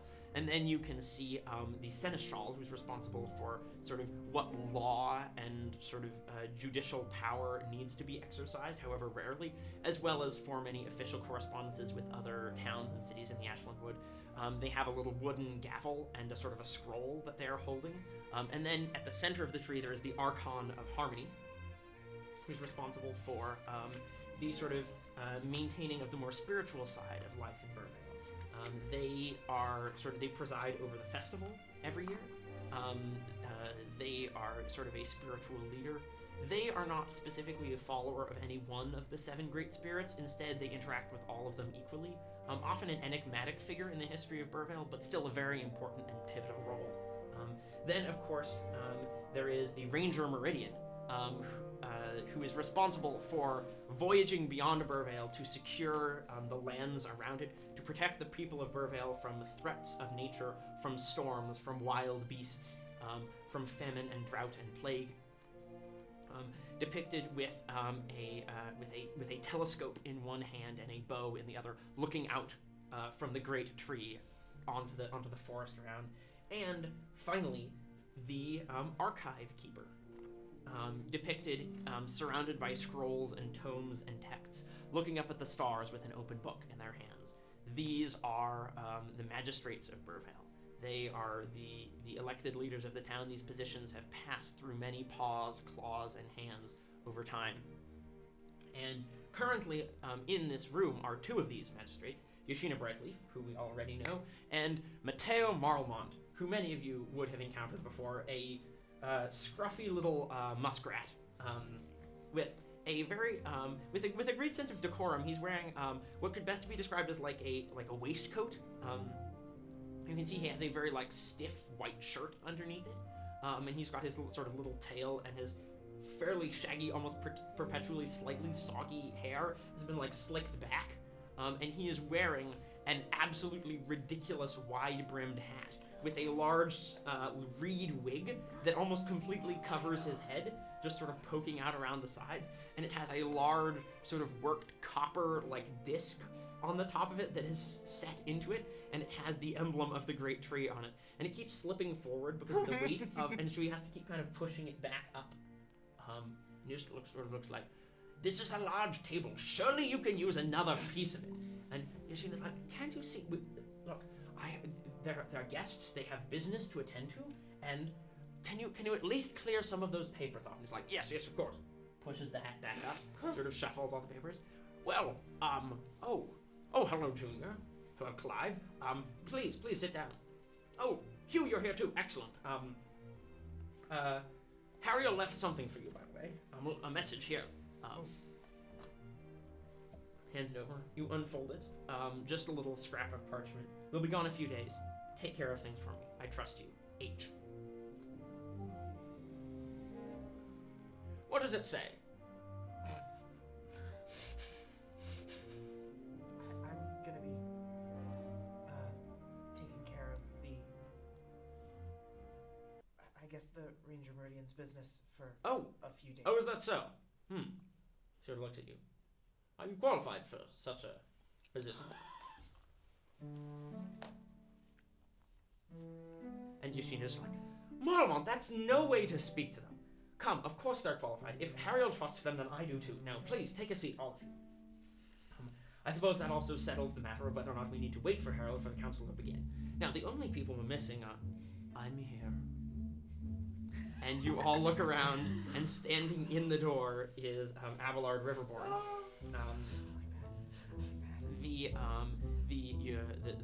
With sort of the large mottled green-blue shell, the sort of red streaks behind her eyes, and this jangling staff of coins, which immediately, as she takes slow steps forward into the room.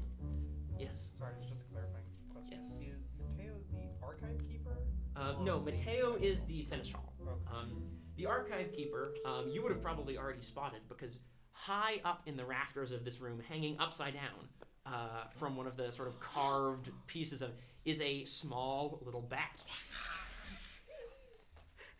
And as... Yes, hello?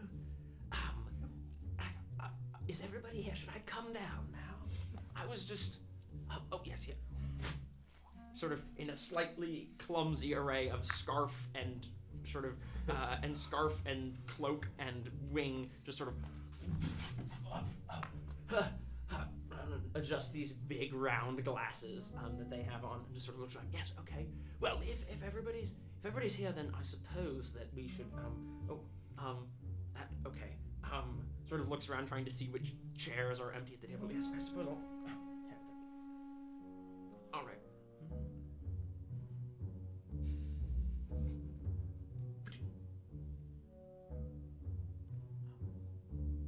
Hello.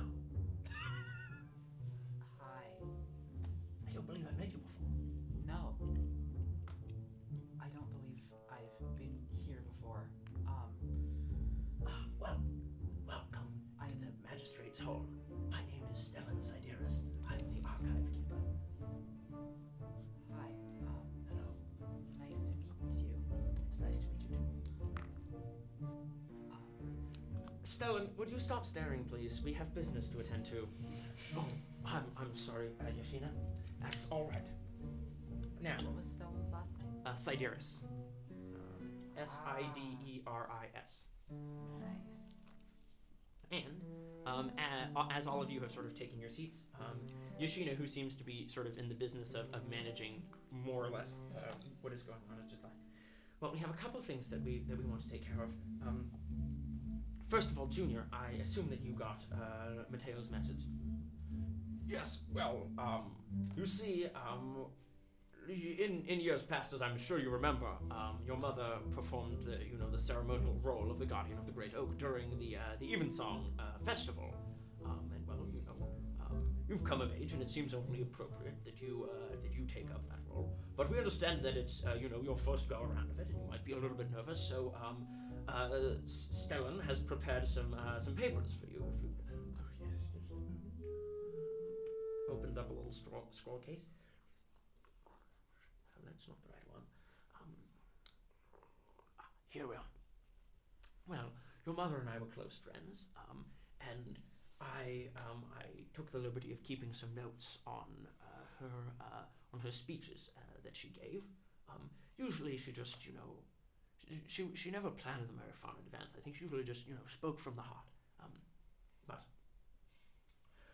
what she did prepare was her own version of the Oath of the Guardian of the Great Tree, and I do have that recorded here if that is of interest to you.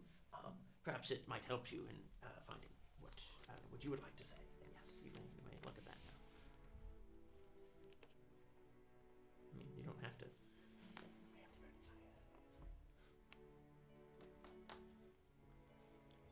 Secrets are no fun unless they are shared with everyone. That's not. That's a look. That's not. So fun thing about the definition of a secret, Bobby. No, they're no fun, Thorin. I don't think Bobby was saying the definition of a secret. Well, he was. Try not to look. Secrets, noun. No fun unless they're shared with everyone. That doesn't make any sense. Secrets. S-E-C-R-E-T-S. Secrets. I think, is it weird if I call for an insight check from other people? Yeah, If absolutely. You anyone can do is, that. like, Absolutely. watching her read this, I think. I mean, I think there's sort of this awkward pause as you unroll it, and Stellan is sort of looking on with a mixture. I mean, you'd immediately tell that Stellan looking at you that he's both sort of slightly expectant and proud to sort of see you sort of taking on this role. As for everyone else, you can make insight checks, and then we'll just go around. Yes. 9. Excellent. 19. Very good. I'm not rolling. Okay, fair enough. 24. 24. Oh boy. Is that a natural 20 for you, or is that a? Oh no. Nice. So, yeah, I don't know. I rolled deception because she's trying to hide. Yeah, I think that makes her perfect reaction, sense. and I rolled a 10. Okay. Um, So I think that is I'm sorry, Hugh, you're just like, ooh, paper, scrolls, and just a little bit distracted by that. But My passive insight doesn't even beat that. I think it's like this look of relief when the note is handed, and then like the relief turns into something else. Maybe it's a confusion. Maybe it's some kind of confusion. Maybe it's some sort of like disappointment. Maybe some of it is fear. Appears like, and sort of like seeps in as she reads it. Stellan does not seem to notice I rolled for him. He's, let's just say, not the most insightful fellow. He's a sweetie though. Yeah, he is. Seemed very present. No. I think Cedric, upon realizing how Junior feels about this, would kind of hobble over and just put one of her hands just like on Junior's paw as he's reading.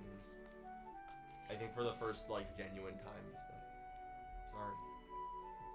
Tough. Yes, I'm sorry as well. I suppose I didn't really think that maybe it would be difficult for you. I apologize. I didn't mean to spring this on you. I knew this would happen. Nothing is difficult. I'm happy to take on the responsibility. Wonderful. And Marl nods. Mateo Marl just sort of nods. Oh. Yes. Well, that's very good to hear, Junior. We're all so proud to see you sort of stepping into this role. I do want to ask you, do you still have Annette's armor? Yes. Wonderful. Would you be willing to wear it for the parade of lanterns? I think it would do people good to see that their guardian has returned, if you know what I mean. And that armor, well, it's a symbol. It's ancient. It's been worn by generations of clay hearts, and I think it would, I think it would do the people good to see you wearing it, if that's all right. Yes. Wonderful, absolutely. wonderful. That's great to hear. Great to hear. In terms of other business, oh, perfect. You're already here. I apologize. Do you have the spirit coins? Very good. Archon, and you sort of look over, and right over your shoulder, standing there, somehow having moved across the table and around the room without having been seen, is the Archon of Harmony, and right in between you, and you sort of hear a little bit jingle of coins as she leans down and sort of, do you mind if I inspect them? Is that acceptable? All right, go ahead. Oh, these are lovely. You can sort of see similar coins and things of wood and metal and amber sort of jingling and bouncing on her staff. These are beautiful, very fine craftsmanship. Look how they catch the light. Wonderful, wonderful. Sort of with her little turtle beak. Spirits will be pleased with this. And sort of takes them, and you watch as she pulls a little string, like a piece of twine, and sort of threads it through the centers of all of them, and sort of, I will keep these with me until the appointed hour. Over her long turtleneck, and then sort of slides down and sort of rests against her robes. Thank you very much. My pleasure. You have honored the spirits and the city with your craftsmanship. And you look back, and she's gone, and sitting at the table again. And Marlamont is just like, excellent. Well, we've gotten that taken care of. Is there anything that the two of you need? It's open council hours, so if you have any requests or problems or things, we're very busy today, obviously because of the festival. But we'd be happy to sort of take up whatever. I've been hearing about this festival. What is the festival? Oh, of course, you're new. Yes, my apologies. Perhaps, the Evensong Festival is one of the greatest celebrations that we have each year. It is an honoring of the year that has passed, and sort of a looking forward to the new year in the hope of, greater prosperity and such things. It honors the great spirits who have looked out for us. The great oak, of course, foremost among them, but also the spirits of the winds and soil, of life and death and light and darkness and all that such. And it is sort of, and the festival is, many people have just completed their harvests, of course, of various things. The harvest time is very busy and taxing time for the people of Burvale, and our ancestors saw it fit to celebrate the end of that sort of toil with a day of great celebration. You might have noticed lights and other things being put up around the city. In the evening, starting actually not too far from now, there will be a carnival with games and celebrations and festivities, and then, once the sun sets, there will be a parade of lanterns all the way up to the end of the Great Rock, where the Archon and the Guardian will perform their annual ritual of keeping watch over the shrine and petitioning the great spirits to watch over Burvale for another year. I see. And am I welcome there? By the great tree, of course you are! You may have come to us but lately, but you are no less a Burvalian than I am. All who shelter beneath the branches of the great tree belong in our city.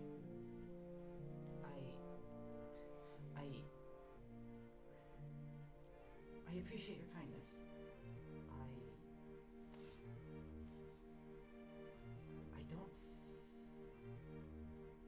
I'm not like the people here.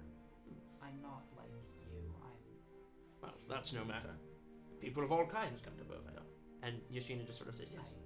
New traders and merchants and workers and artisans come all the time. There is nothing strange about her. Someone who perhaps comes from a different place or speaks in a different way. These things are just part of the passing of the seasons. New people come and old people pass on, and such is the way of things. Yeah, again, thank you for your hospitality and You look around, and the archon is right over your shoulder. Change is not bad or good. It just is. right. Okay.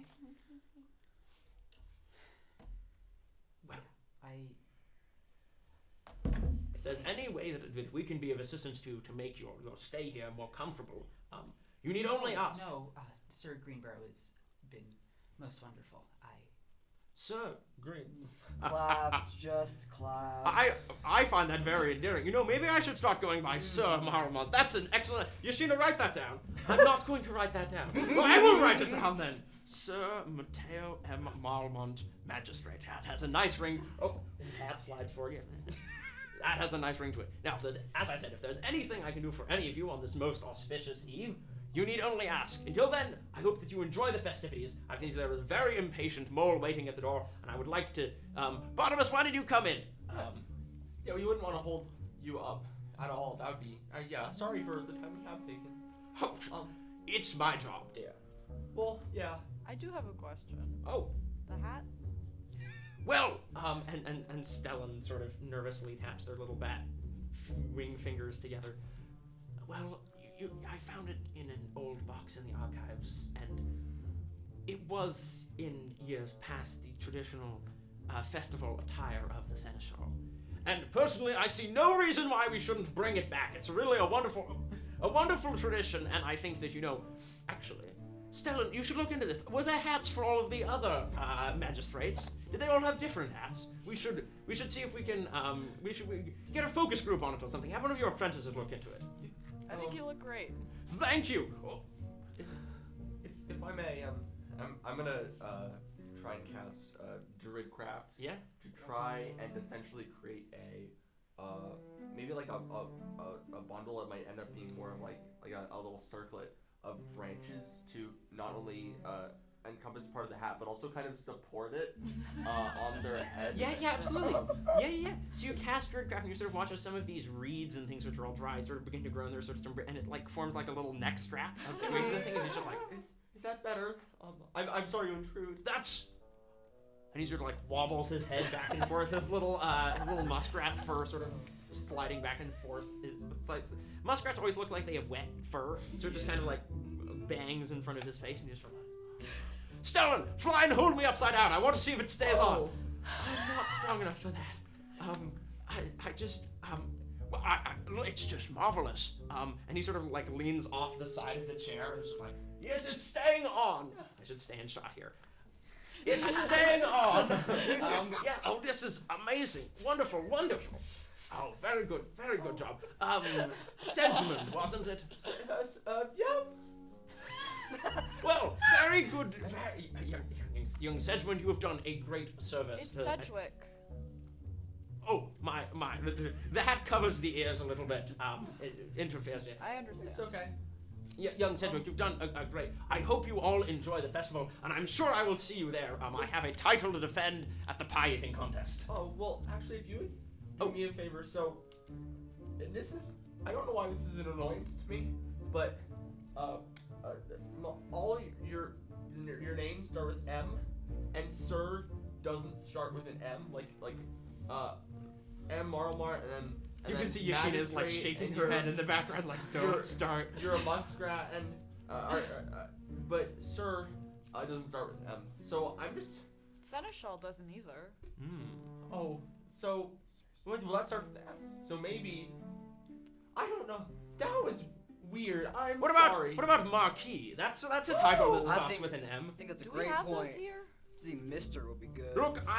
Mister. Mister's great. Oh, that's fantastic. Thank you. Mr. Matteo M. Marmont, Magistrate. That's wonderful. Oh, I love it. Very, very good. See you later, Matt. Yes, thank you. Well, I wish you all a wonderful evensong. I will see you all at the festival and hopefully at the Parade of Lanterns. Everyone, I would be honored if you would join me near the front. After all, you've all been so helpful. It's just so much fun. And so good to talk to the people of Burvale all the time, every time. It never gets tired. I never get tired of it. It's just wonderful. But yes, happy Evensong to all of you, and by all means, please. And I've heard there's going to be some wonderful new performers at the talent show, and he just keeps going on as he's leading you out of the hall. And I think with that, we make our way out into the bright sun of the Burvale afternoon. Marlemont sort of chatters on excitedly, talking about this and that. Oh, and you must come see the archery competition. Flirtwing is going to be competing again, defending his title. And he just, keeps going on excitedly into the Marlemont, get back! That would be Mr. Marlemont to you, Yashina. And he turns around and makes his way back into the hall. And you're all, he waves at you, and you're all left outside. And you can see that in the time that you've been inside, the sun has moved closer to the horizon, and down in the central sort of, there's not one main square in Burvale, but sort of where the towers meet the root warren, the roots kind of spread out to the point where, the soil and rock and things form these sort of large open courtyards around which buildings have been built. And you can see the great pumpkin is set in one of them, and you can see there are tents and stalls. There's an archery range set up, and all these things, and the lights are just starting to be lit by people going around, and sort of the festive spirit is very much in the air. You can hear music being struck up in different locations that's sort of floating up into the air, and sort of with this view down over the towers and the root warren, there's this wonderful feeling of anticipation of all of this sort of wonder of the afternoon ahead of you. And with that, I would like to offer to all of you, what do you think you're doing as the festival begins? Wasn't I supposed to go help polish armor? You were supposed to go do that. Yes, you could head off and do that now if you'd like. I'm probably gonna stick pretty close to Clive. Okay. Yeah. But I think Caspian would be interested in the archery competition. Excellent. Yeah, you can absolutely go eventually, there. But they try and stick pretty close to Clive. Yeah, absolutely. So they definitely don't really feel comfortable just being out and about yet. Yeah. I don't think. I think also, even if I'm leaving, probably realistically, as I'm going, I'm I'm headed home, but any of you are welcome to come with if you'd like. I know you probably have other things to do with your time, but you're always welcome.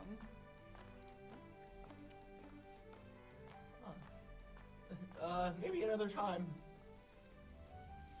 So Junior, you sort of make your way off. Yep. The bustle of the festival around you as you're heading back towards your home. We'll get to yeah.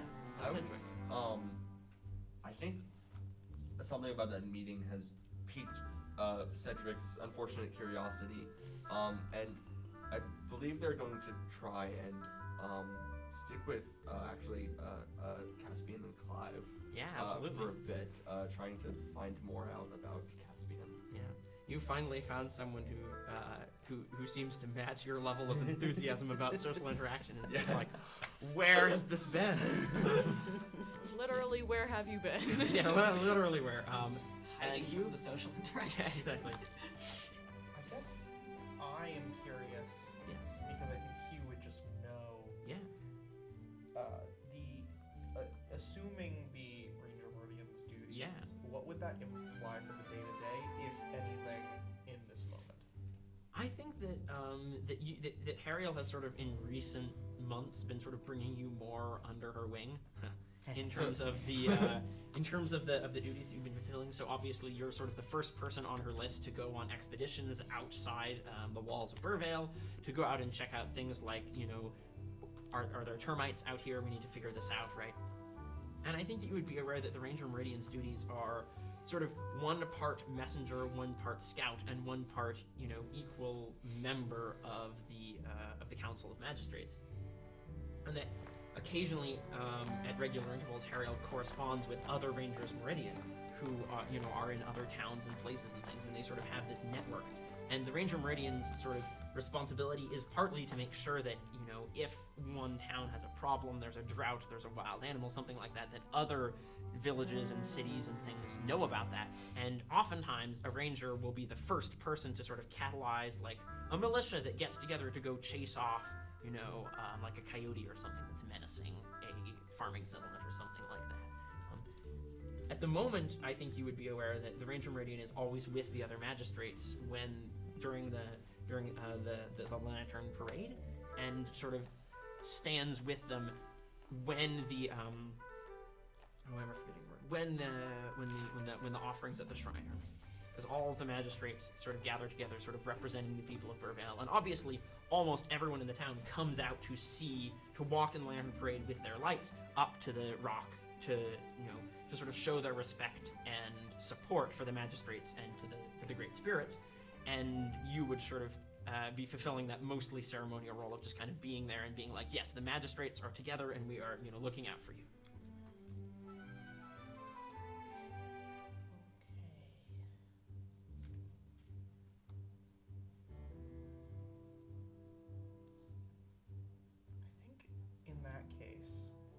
I guess I don't have to be anywhere right Yeah, no, now. absolutely not. That accusing turtle claw pointing at you in your mind.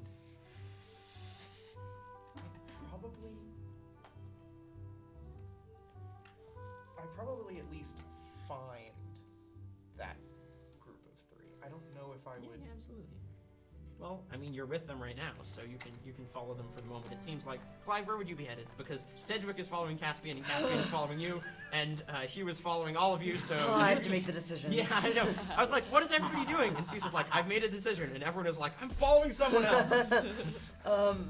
Well, Clive would probably head home first. Yeah, absolutely. To change out of his dirty clothes. Oh, yeah, into, like, slightly less dirty clothes, and take the apron off at least. Yeah, you make your way home and you can see the bent lantern hook and the blue paint splattered over the door. Oh, with that, he would, after he changes, would go find the home of those chipmunks. Yes, absolutely. Yeah. You. Oh, fantastic. So all of you are sort of trailing behind, and you're sort of thinking, oh yeah, everyone's Clive, with Clive me. is headed to the festival, and then he like takes a series of turns, and you end up at his house, and he's just like, he like looks at this, like, grumbling about it, and then he comes back Go out. inside, you will see the pickle is still very much on the That's okay. He knows. It's okay. He might actually eat it. Yeah, making your way a couple doors down, still sort of munching on that on the pickle. You make your way to the home of those three. Yeah, you sort of turn around and you can just see Hugh is observing from a distance. Can I help you? Sorry. It's all right. Or did you need something? No, I was just confused. It's fine. Confused. anxiety following you. Well, we're going to the festival. Just have to make a pit stop first. You don't have to. You can stay here or whatever. You want- just- yeah. what? To be clear, a pit stop is when you're eating something and you're walking somewhere, but you have to throw out the pit first before you keep going. Yep. You We don't have race cars here. That's continuity. so true. No, that's okay. Do you want us to try and fix the I'll get that lantern hanger? later. I've got tools I can do that with. Okay, sorry. Actually, I'm- Clive, you might just be able to just bend it back Yeah, into shape if you wanted to. I think he would just on Yeah, his let me go way there. just. Yeah, just make an athletics check. Actually, no, he wouldn't try to fix it. He wouldn't try to He's fix gonna it. leave it. Okay, cool. Because you want them to fix it. Mhm. That's, yeah. Yeah. Because he's not planning on doing a thing. Right, no, love that. I'm not doing. Classic old man. So, yeah, you make your way to the home of Hawthorne and Henry and Hugo. And you can see that Scroll's looking for H name. Yeah, it's good. No. You sort of open the door and you can see that their mother. Or I just knock. I wouldn't open it. Yeah, like the door. You knock, the door opens, Okay. and their mother Hyacinth is there, little chipmunk woman, and she's just sort of like, "Oh, hello, Clive. Is there anything I can do for you?" Hi there, Hyacinth. Nice to see you. How are you? I'm wonderful. Happy Evensong to you. Happy evening song. I just had a quick thing. Your kids. Oh, the yes. three. I'm so sorry about that. It's I don't know what got into their little minds No to think that they would do worries. something like that. I was just wondering if I I- could borrow them real quick. Oh, well, they're off at the festival. They I'm afraid. are. Yes. I haven't seen hide nor hair of them since this morning. But if you run into them there, then you'll give them a stern talking to on my Well- behalf, all right? Yeah, I just have some things for them to work on. I at can the imagine house. that you would, yes. Yeah, I also. Oh, have you? I just finished a fresh batch of parsley jam. Were you wanting some of that? I Oh, brought absolutely. it with me. Wonderful. Yeah, Yes. yeah. You know what? I've been baking some pies for the festival. I've Oh got my plenty. Do you want to goodness. take one? Absolutely, Wonderful. I would. I'll be back in just a moment. And she just Thank starts. off and then comes back a moment later with one of these pies and she's like, here, I'll wrap it in a leaf for you so it doesn't get anything on it, and wraps it up in a leaf and hands it to you. And Clive gives like, I imagine, would glass jar? would Yeah, that make absolutely, sense? glass jars And or, it's thing, like or like stoneware jars. Both, Yeah. both exist. Yeah, so, it's like a parsley and like turnip kind of jam. It's also been sweetened with honey and stuff. Oh, wonderful! Just this looks lovely. This is going to be great on morning toast and all of that. Thank you so much. You have a good course. festival. I'm so sorry about You as that. well. No worries at all. And And heads off. do you three want a pie as well? I've got plenty of extras, and I know Clive won't want to share. Is it mean to turn it down? Well, I'll just go and get it for you. No worries. I would like a pie. Yes, no worries. Comes back, holding with her tail a pie, and then 2 more pies in one hand. Grabs some more leaf wrapping. Just sort of, here, pie for you, and they're like these little pot pie type things, in little clay pie pots. Here you go. Yes. Yes. this is so wonderful. Holds it very carefully. Yeah, you just carefully holding it. What size is this? Because you're doing small and you're doing medium, but that's It's a wrong. pot pie, so it's It's a pot pie, so like. But it's It- still probably pretty for big me, for you. it's large. I think I'm Cedric, you small probably need boy. 2 hands to hold it. I think Caspian, you can get away with one. You probably also need both wings to carry like, it. poked holes. Yeah, you're pecking at the pie. Yeah. Because I can't really eat it in slices. Yeah. No. I that's- don't need 2 hands, but I'm just gonna be holding it like this. I kind of have to balance it in between my staff and my hand and my cloak. Yeah. Yeah, you're making way along. Make a perception check for me. 15. You're looking around. You're just walking along. The festival's going on.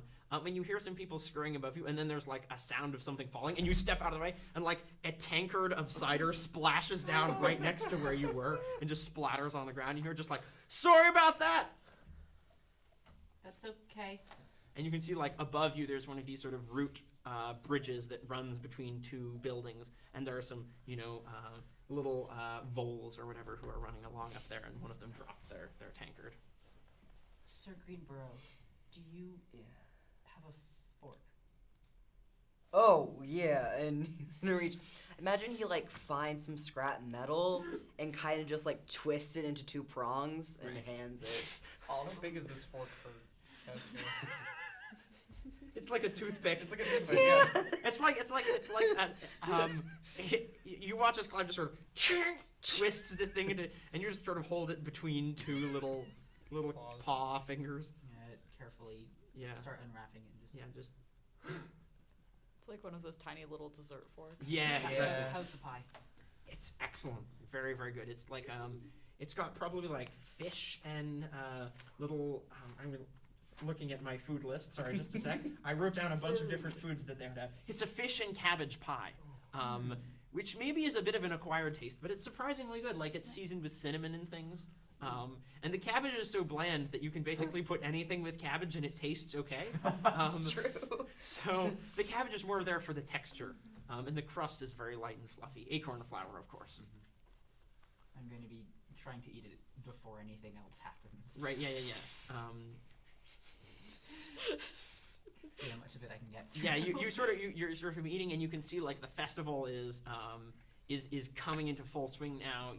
The sun is setting, lanterns are strung out across everywhere. You can hear there's like a little band with like some fiddlers who are playing in one of the squares, and you sort of come out and you can see the great pumpkin is being carved in the center of the square, and they're like lights strung up, and you can see like little children and things like running in and out of it. It's already being carved. I guess it wouldn't. I guess it wouldn't have started. No. No, if they would have started, I mean, it's. I don't. I think that they would maybe have started hollowing out the inside, but they haven't actually started carving on the outside itself yet. I'll turn to the other 3 and I'll be. So, I'm supposed to go over there and cut that large pumpkin. Oh, Cedric, there you are! And you watch as the large help. brown form of Cory Barkmont the I beaver. can help. Please right help up me. there. Well, If you want. Why would you cut the pumpkin? Oh, watch out! And you watch as someone who's been scooping out a pumpkin, their ladle catches, and a bunch of pumpkin mush just flies and make a dexterity saving throw. No. This is relentless. 19. Yeah, you just jump out of the way. Junior, make a dexterity saving throw for me. What? Am I not? Oh no, you're not there. Never Yeah. mind. Sorry. No, my bad. Look, a lot of people. Let's see. I'm gonna roll a d6 to see who has to make the save. Between you, evens, odds. That's even. Hugh, dex save. You get a +3. You get a +3. Oh, Caspian just looks like, ah! And the warning cues you to. Unnatural 20. Yeah, you Oh. sort of flutter up out of the way and sort of. I'm so sorry about that. Watch where you're going with that. Watch where you're going with that, Walt. And you look up and you can see the other Beaver, the second half of Beaver Bros joiners is up there. He's just like, sorry, mate. I've just been rolling way too well. Just, Oh, Don't say that. Don't say The that. dice Would you like me gods to will fix hear that? you. I'll start having you make Remember, you strength have the checks. unlucky feat. yeah. I did, it's alarming. Yeah. But anyway, you can see Corey Barkmont sort of coming over to you, and he's just like, "Oh, Cedric, you're just in time. We've just about finished hollowing it out, and we're ready to start the design. You want to come up on one of the ladders, and make the first cut?" Are the ladders safe? Probably. Oh, I didn't mean to insult your craftsmanship. I made those ladders myself. They are very safe. They are. Watch it! And you just see like someone is wobbling on one of them. You're not supposed to go up that high on it. They're very safe. Yes. Nobody.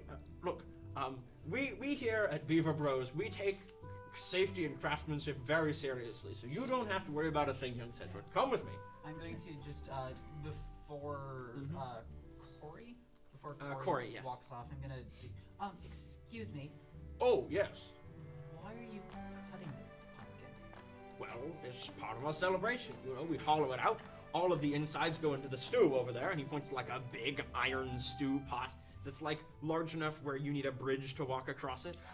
And all of the innards are sort of being scooped, and you can see there's a little bucket brigade of people sort of carrying up the pumpkin sort of paste to dump into the pot where it's boiling there. Yeah. And yeah, so, sorry, what was that? The question, I forgot it. Why are you cutting the pumpkin? Why you? Oh, well, it's part of the celebration. You see, you know, every year we bring in a pumpkin and we carve it and we, you know, do little designs on it. Oftentimes they're honoring, you know, people who have done great things. Usually one or more of the magistrates will come down and do something. Oh, look, there's Marlemont right there. Perfect. Well, if you just come right this way, and you see that, you know, Mr. Mateo M. Marlemont, magistrate, is making his way down with his new hat. Looking absolutely ridiculous with this straw wig that, you know, is spread out over his, you know, muskrat fur. Shit, so should I climb the ladder? Yeah, you're just right this way. Here. Yeah. And Corey leads you over to one of these little wooden ladders that sort of stretches up towards the top of the pumpkin. He kind of doesn't really need it. Like, he's about 3/4 as tall or half as tall as this pumpkin is, but you kind of do need to climb up there in order to really, I imagine I have someplace for my staff on my back of some sort. Yeah, you can just sort of climb up, and he's just like, oh, and you'll need this, and he pulls out like a big knife. Oh. I'll take. Is it big for him or big for me? It's big for you. It's like a normal size knife for yeah. him. Okay, and I'm just climbing along. With the knife. He's just like, gather around, everybody. And you can see Marlemont comes down and is like, yes, everybody come here. And Corey just sort of like, well, you see, earlier this morning, Cedric here was very kind and helped us, you know, get the pumpkin through the gate. The Thorns had, you know, gotten overly protective of the Southgate, and they decided to, you know, grow in a little further than they should. But Cedric was very helpful, and he was able to encourage them to sort of come back a little bit. And so it's really thanks to him that we're able to do this. And so, well, without further ado, and Marlemont is like, on the count of 3, 3, 2, 1. Do I cut right here? That's fine, yes. Yeah, that should Okay. be. It doesn't really matter. I'm just worried about hitting Caspian, because Caspian seems to be hit by a lot of things, so I'm just... I am not near you. It's just like 30 feet away. You can bounce. It's really funny. And with all of my froggy might, I'm going to try to stab him. All right. I would need a strength check from you, and I think this is an excellent time to have our first Crucible roll! Yeah! So, for those of you at home who don't know what a crucible roll is, a crucible roll is a roll that we are going to record on a phone camera so that everyone can see it as it happens. And then with the magic of editing, you're going to be able to see it on the screen somewhere. All right, so Bobby, let's have a strength check from you. This is a -1. All right, let's go. 20. 10. All right, let's go. Thank you, Cassidy, for recording that. So you drive the knife in, and it sort of. Yes, what is it? Yeah. Try something? Yeah, absolutely. What would you like to do? Can I try to cast Gust to like push Cedric a little bit? Yes, absolutely. I'm actually going to ask for an intelligence check from you here, as you're using Gust to like just get a little bit of a nudge on there. What if it knocks? It's possible. Knocks me into the It's knife. unlikely, but you know. 15. Yeah, absolutely. So Cedric uses those, and there's like this moment of anticipation as people who have been gathered around the pumpkin are waiting, and then there's sort of a little bit of a, and Cedric, you sort of lurch forward and almost fall off the ladder, but you're like, the knife, the hilt hits you in the chest, and you just push it through into the pumpkin, and everyone goes, yeah! And they start cheering and clapping. Would I be able to tell that I was helped out by some magical Your means? passive perception is, 15. I think yes. Then you would be aware that there was some magic at work there. And yeah, everyone sort of cheers. Cora's like, very well done, very well done. If you want to come down there, I can start pulling that through. Okay. Let's put it back down. Yeah, absolutely. Oh no. And Cora's just like, well, it's hard work for a little frog like you, but you did a very good job, Cedric. Well done, well done. Thank you. You've done your city proud today. Thanks for the. Yeah, I think I had some help from the soil and wind. Well, it's good to know that the great spirits are observing the ritual. Yeah. And he just sort of smiles. He says, well, why do you help yourself to some of the pumpkin stew and enjoy any of the other festival games you like, all of you. And there's sort of a general sort of hurrah, and people begin dispersing to go their various ways. And I think with that, we are going to disperse our narrative view for a moment and whoosh on over to Junior, because you are not at the festival right now. You are making your way home. And what do you think? What do you think Junior is thinking about? What do you think that she's doing as she sort of makes her way? Most everyone she passes is going the other direction, towards the festival grounds, towards all of the things that are going on. You can see many of them have lanterns that have not yet been lit, that they're carrying with them, the paper lanterns, or even just torches, lamps, candles, all kinds of, sources of light that they're all carrying with them. And yeah. Yeah, I think I'm absolutely waving hi to everyone I know, and putting forth that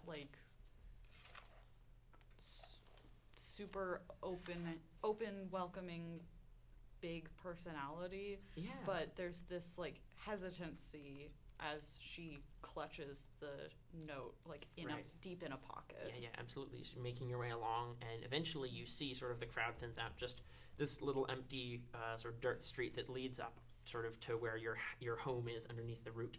And sort of see the big green front door. Make your way up. I might actually go to Holly's house around the corner. Absolutely, yeah. You can just take a little jaunt around the corner, and you can see Holly's house is sort of similar to yours, one of these older houses sort of built under this root, and you can see that there's a little chimney stack that sort of sticks up where the bread oven is in the back. And you just knock on the door. Yeah, a little bit of that feeling when you go home for the first time after moving out on your own. That sense of oh, this is where I.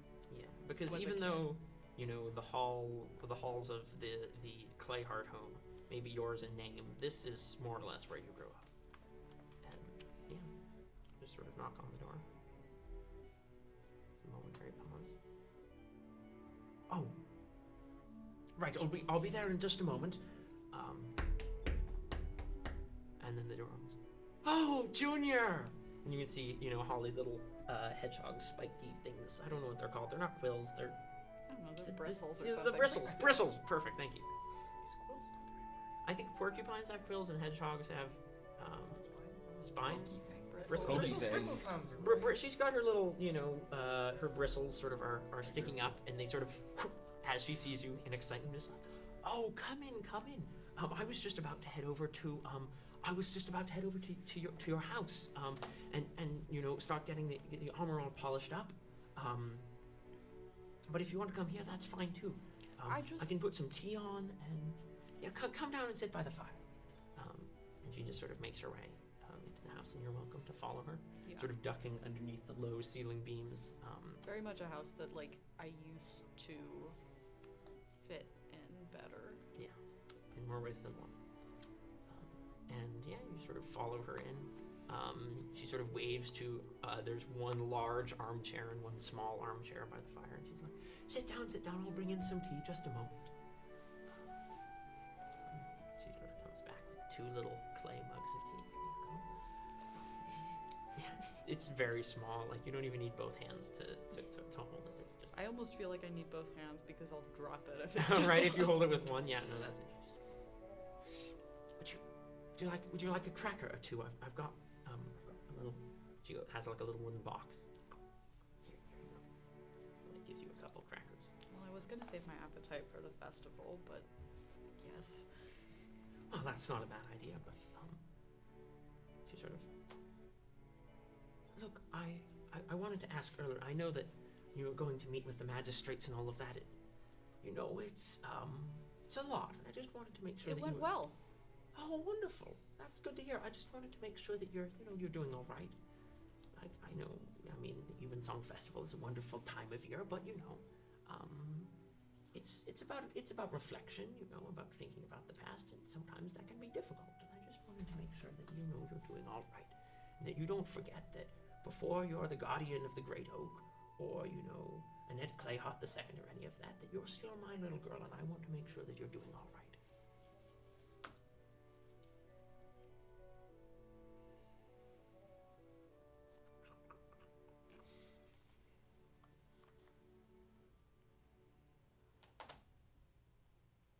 It's really strange for everyone to miss her at once when I miss her all the time.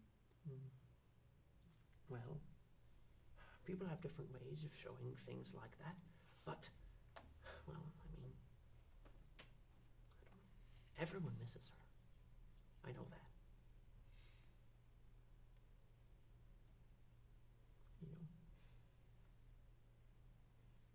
As the years go on, maybe, some people find, they're able to move on, and, some people are not, and that's okay. There's not one way to move forward. When a tree falls in the forest, maybe a different tree grows there, maybe some mushrooms grow there, or, maybe some people build a town there. But life goes on.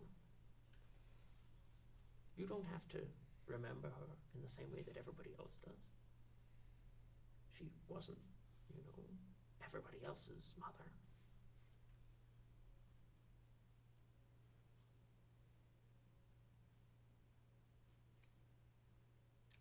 It just seems like everybody else knew her so much better than I did. Some of us got more time with her than you did, and that's not fair. I guess all I can say is that when I see you baking and making tea in the morning and whistling and all of the things that she used to do, it reminds me that in a way she is still here. And maybe that's harder for you to feel, because all you can see whenever you think about her is a warrior in shining armor. But Annette was a lot more than that. And you can be a lot more than that too. Or less, if you want to. It doesn't matter to me.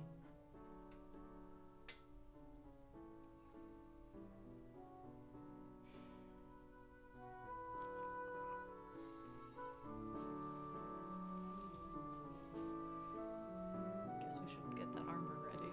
I guess we should here. Why don't you finish your tea and I'll go get it? Are you sure? It seems heavy. That's all right.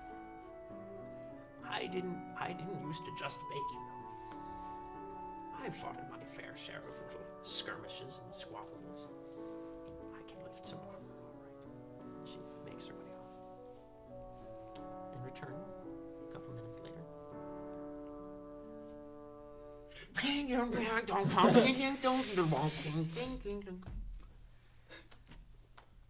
On second thought, it occurs to me that maybe I should have brought the chest too, but I was in such a hurry that I... Here, I've got some polishing cloths in the other room, and here.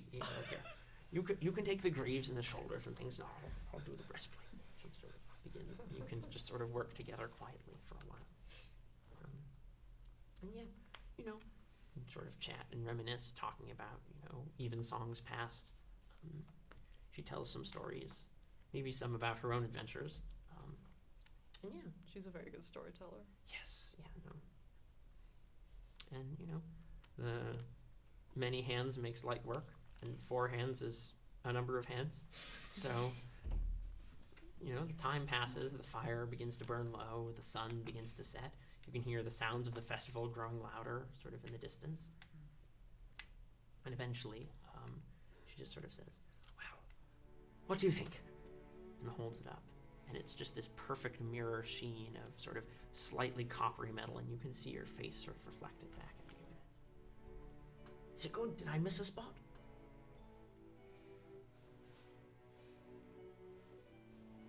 Oh, wonderful. Well, here, I'll help you get this on. Just sort of fussing with it. She can't really help you with the sort of like torso armor stuff because it's too high for her to reach, but she can help you put on maybe like sit down on the floor. You just sort of sit down on the floor, and she's like sort of bustling about. Oh, your braid looks lovely today, and just, getting everything all together. And Annette used to wear a cloak. Do you want a cloak? Or Oh. are you, I guess I should wear one then. you don't have to, I wasn't asking your mother. I was asking you. I don't know. Okay. Well, why don't you just take one, and you can keep it, folded up, and if you need it, then you can get it out. She goes and gets an old cloak and just sort of, it's a nice orange color, perfect for the season. And some biscuits for the road. And you should probably go get Emberthorn too before you forget. Now listen, you have a good time, all right?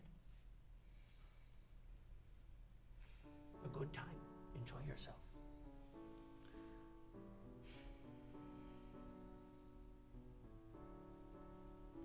Happy Evensong. Make your way out. Yeah, I'll go to the mantle. Yeah. And see it's still waiting there for you. Scabbard in the little box. Blade shines a little bit golden in the light of the fire. Somehow, even though it's on the mantle, the firelight always manages to reach it.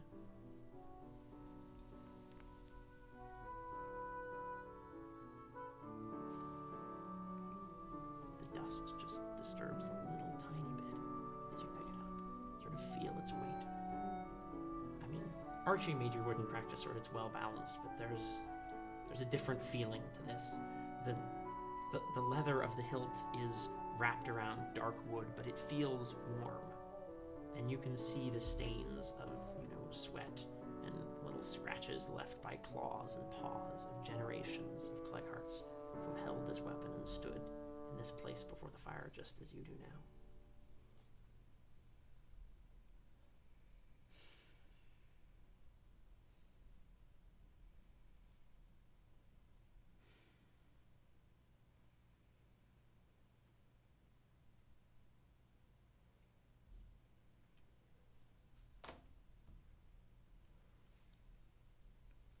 Goes to get the sheath. Slides in. Perfect. Then maybe wraps it up in the cloak Yeah, and absolutely. sort of just like Yeah.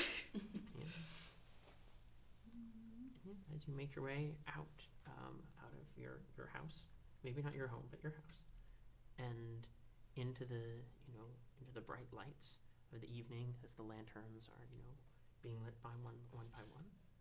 I think we're going to the camera sort of sweeps up and over, and we can return to the wider festival. Give everyone a moment. Oh boy. Yeah, no, it was hitting me too. I was just like, oh wow. That made me tear up.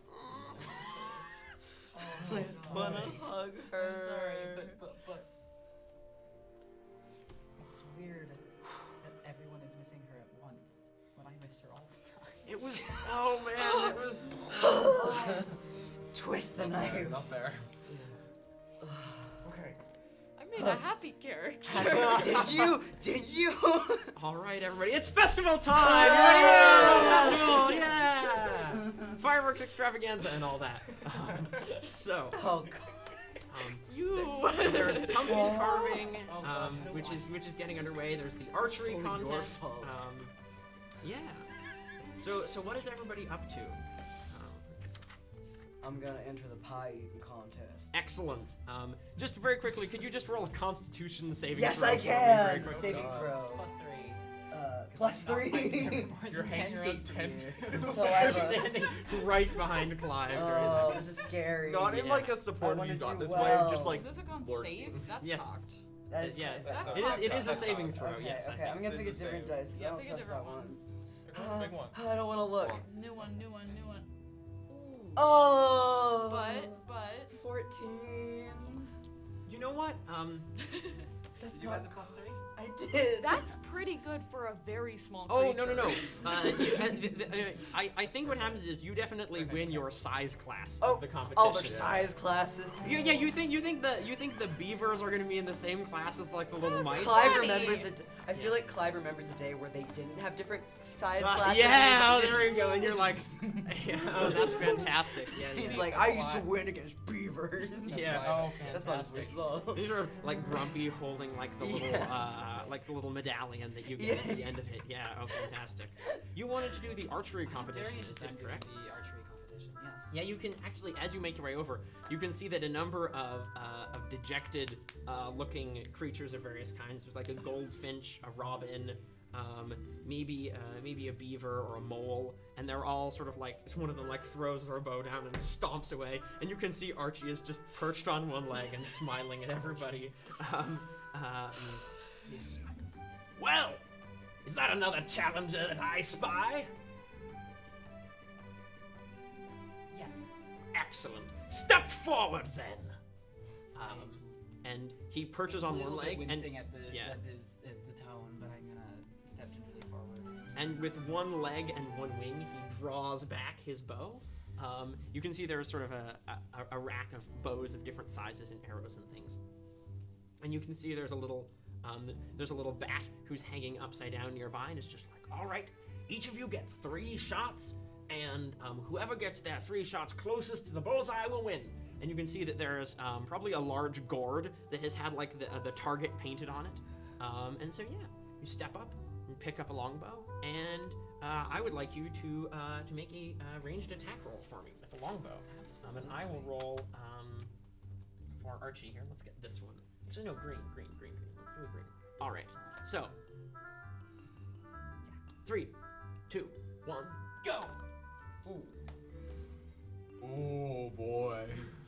18 plus 8 for 26. Yeah, absolutely. Dang. Archie has a 3 plus 9 is 12. So you actually, your first shot is better than his. Caspian is Yeah.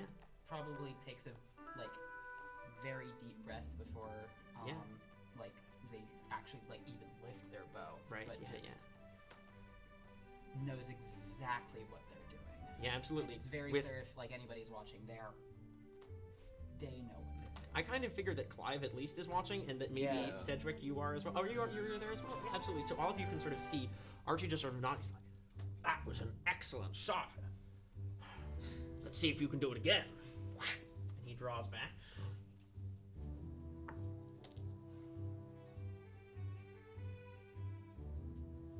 I've got a 22 over here. 23.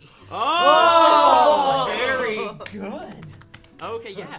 These two arrows are much closer this time.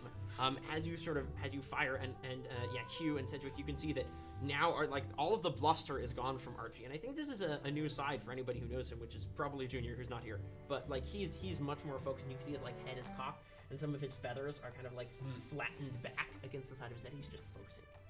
That was very good. Draws back for the third time. And I think this should be a crucible roll. Yeah! And I will do a crucible roll on my end as well. So let me get up my camera here. And I will record as I roll here. I'm going to record with this hand and roll with this one. So, A good place to put it? Or? Yeah, or you can do it there if you want. all right. Cool. Fantastic. All right.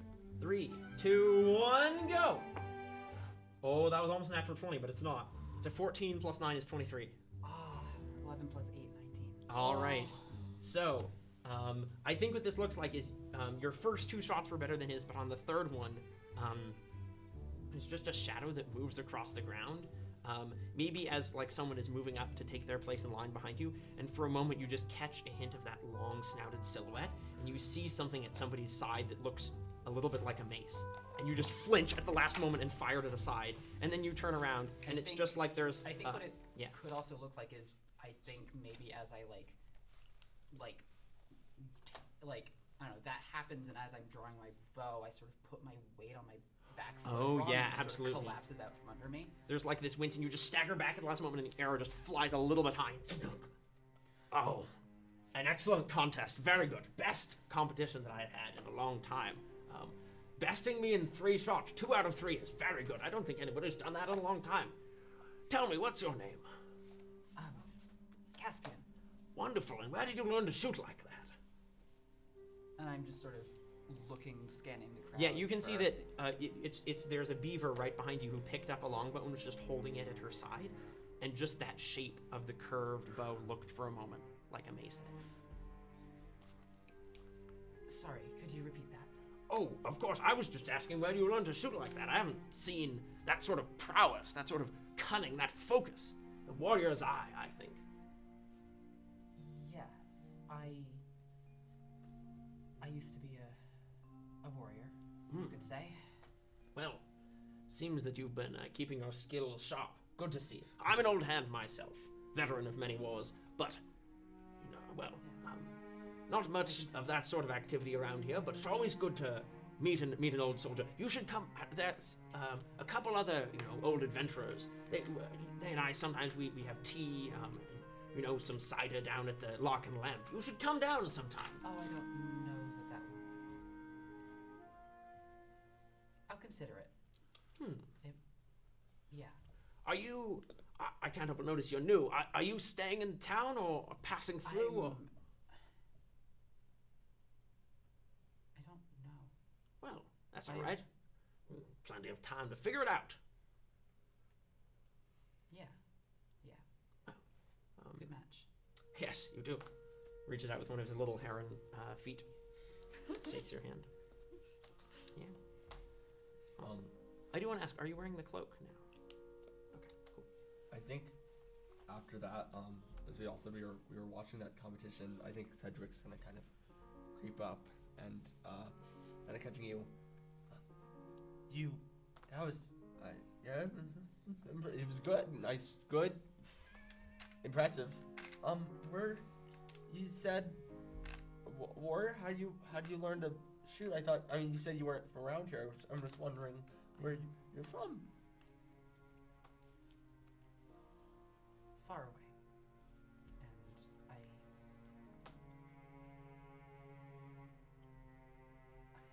I don't... You don't have to tell me. It's okay. I'm just wondering. Why don't you make an insight check for me, Cedric? I was going Absolutely. to ask you. Please do it. Please. I rolled a 4 to the 12. Okay. Yeah. I mean, something. I'm definitely like...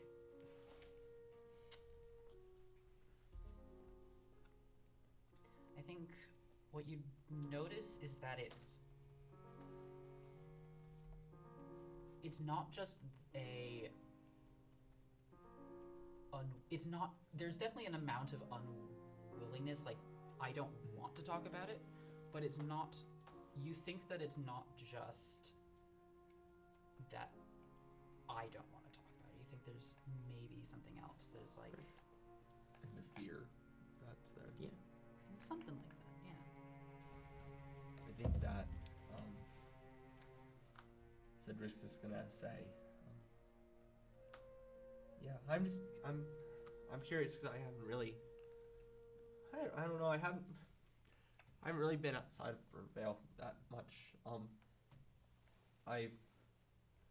Burvale's kind of all I am, and that's cool. It's neat. I'm just curious about other places. I know Burvale's so wonderful. I have to imagine that other places are wonderful too. I have seen some places, but Yeah. I don't think I've been anywhere as peaceful as Burvale. I don't think I've been anywhere as welcoming as Burvale has been. Yeah.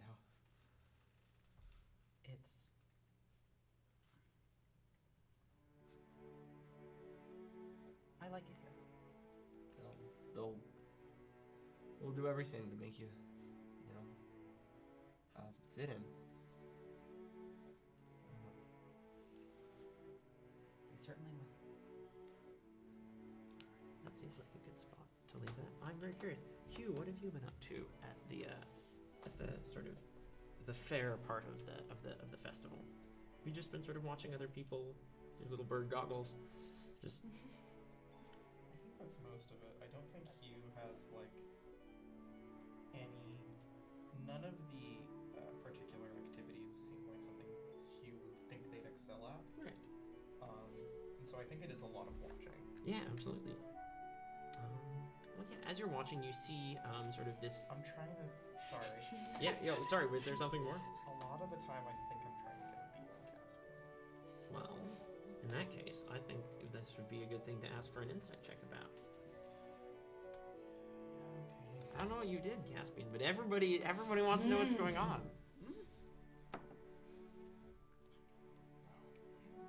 5. What? Oh, okay. 5, okay. Yeah, no. Yeah.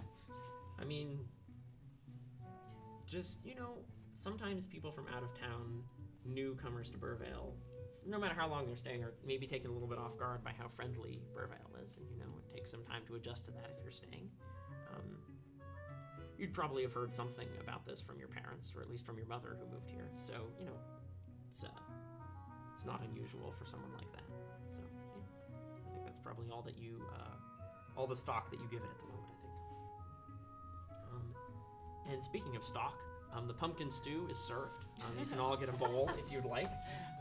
It is a delicious sort of stew with the pumpkin seeds are taken out and roasted, and then the puree is mixed with seasonings and other vegetables. It's sort of the classic dish of the Burvale Evensong Festival. So obviously it is highly recommended by everyone who you pass. Try some. Junior, you've probably joined everybody, I think, at this point. Whether you're actively with everybody else who's going around or just sort of watching from the outskirts is your choice to decide. But I mean, Junior isn't the type to be a wallflower. You'd be a wall badger.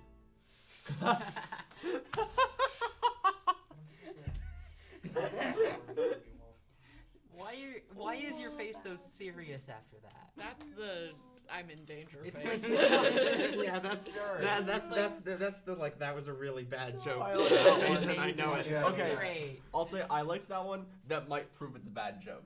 I also liked it. Okay, so- good. That definitely proves it's a bad joke. Hey! I like it. And that also proves it's a bad joke.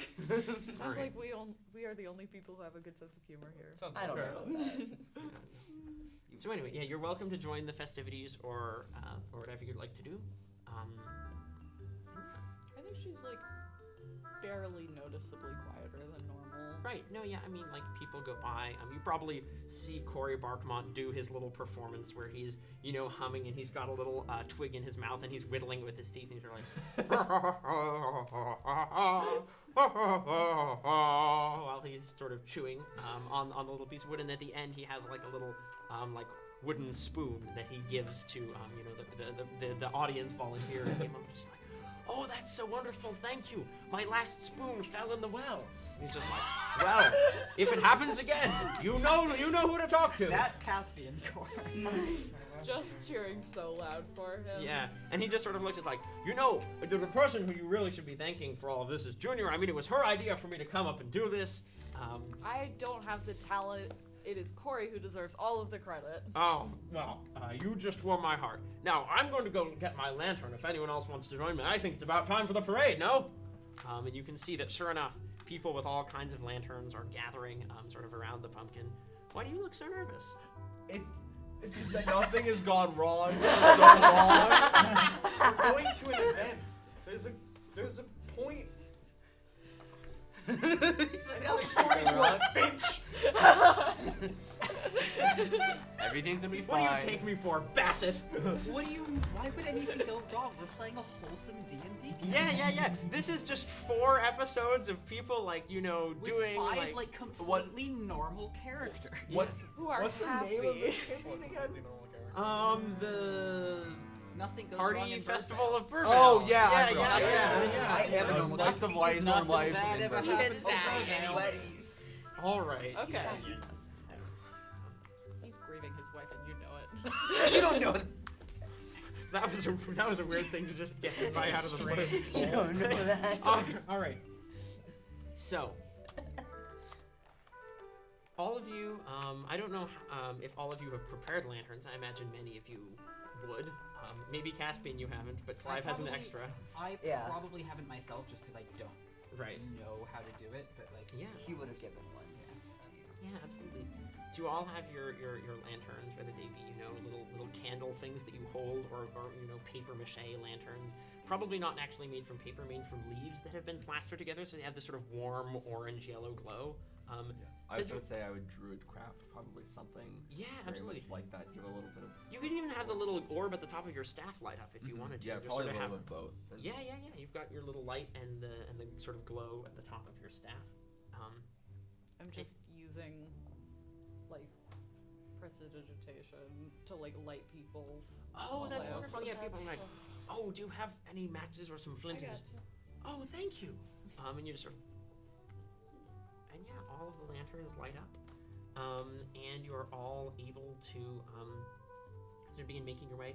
Junior, Mateo finds you, and Yashina is with him. They're sort of like, would you mind joining us at the front of the parade? Just for reasons. Have you seen Hugh anywhere as well? Just for ceremony's sake, it would be nice if they were with us, as they are the acting Ranger Meridian. I thought I saw them for a second. I'm right here. Oh! So you are. Where is Hugh? Just perched nearby? Yeah. I think just kind of. Just above. Yeah. Yeah, Junior, of a you sort of branch look up as above. Marlon's like, I haven't seen them anywhere. Oh. Taking after Abelard, just showing up. Yeah. Who are you really, the apprentice? Well, if you'd mind joining us, we're headed up to the front of the parade to lead things up now. You don't have to, there's not, you just have to sort of stand there, really. Trust me, it's easy. Just stand there and let people appreciate you. Okay. I'm sure you'll be great at it. Come on. Give me just a second, Oh, of course. and she'll like unwrap Oh, yeah. Amber Thorn and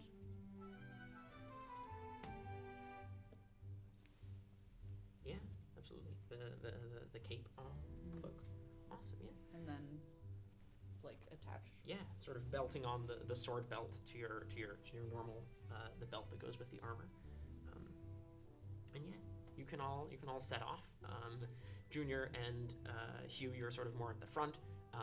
Clive, you're probably quite near the front as well because you have a position of honor in this parade, right. being the person who was responsible for creating the spirit coins that are going to be offered. And He would have also probably then brought yes, Caspian with him. yeah, absolutely.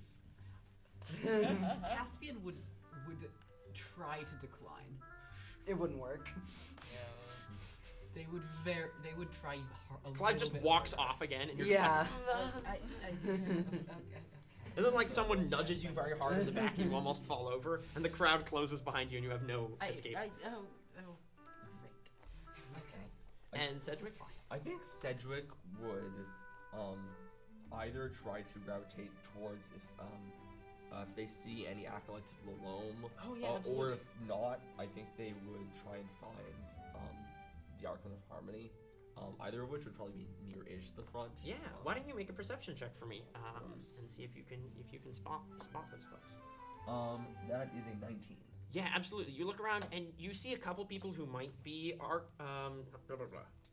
acolytes of the loam. There are a couple around. They are the like unofficial scions of the Archon of Harmony, in that they sort of interact more closely. And you sort of see one of them making their way through the crowd, and you follow them. And eventually you sort of come out, and there's a sort of group of them. They all have various sort of shades of green robes, and you can see that the Archon is indeed with them. And she just sort of looks over and just, Ah, Cedric. Hello. Hello. Sorry to intrude. No, you're not intruding at all. It's I'm glad to Fergus see that here.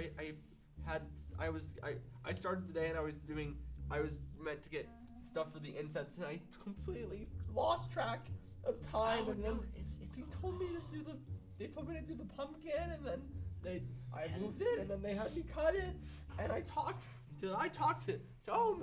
Yeah, I talked to And you sort of see some of the exactly. acolytes are they're very quiet folks, the acolytes, and some of them just sort of move out of the way, and you sort of see Sorry. this large, probably be like an ermine, so like a sort of whitish furred mustelid, makes his way forward with a brown robe, and he's just like, "You don't need to worry about it, Cedric.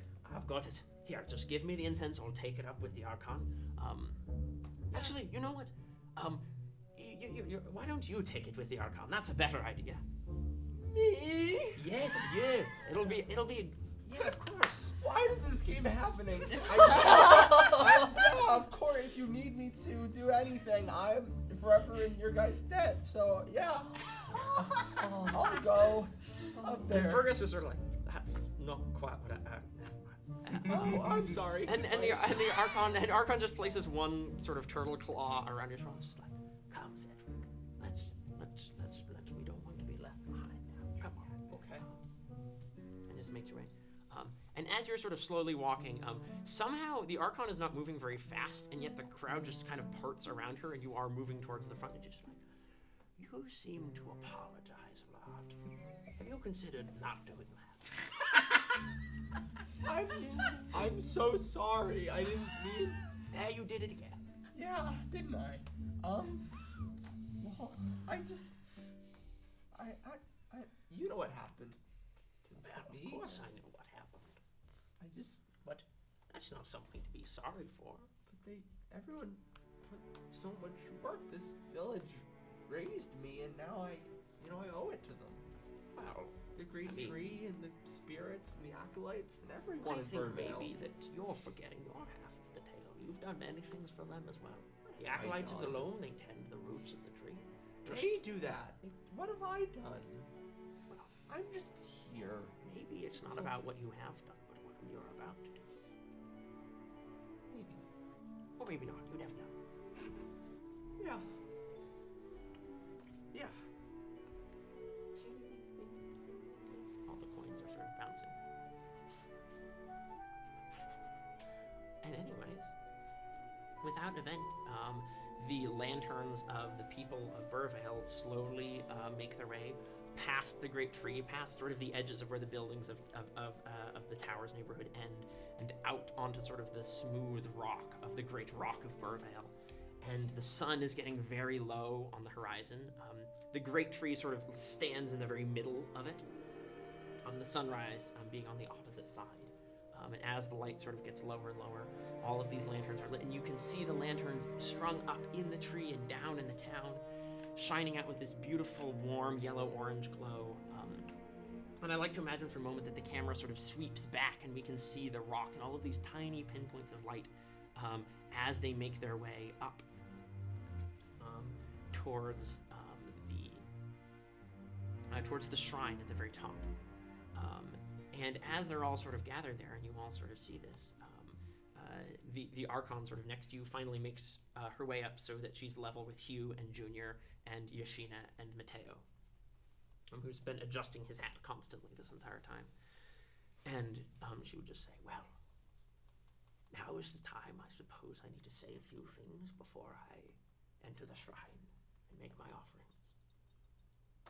And, well, all you need to do is just stay right there.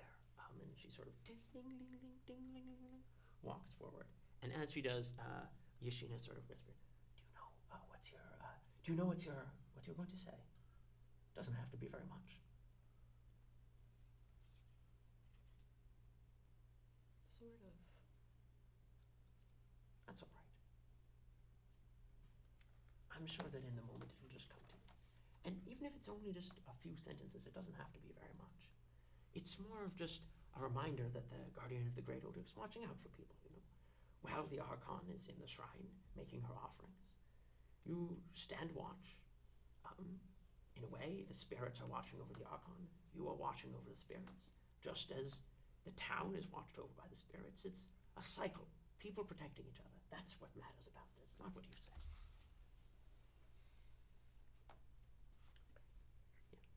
And so,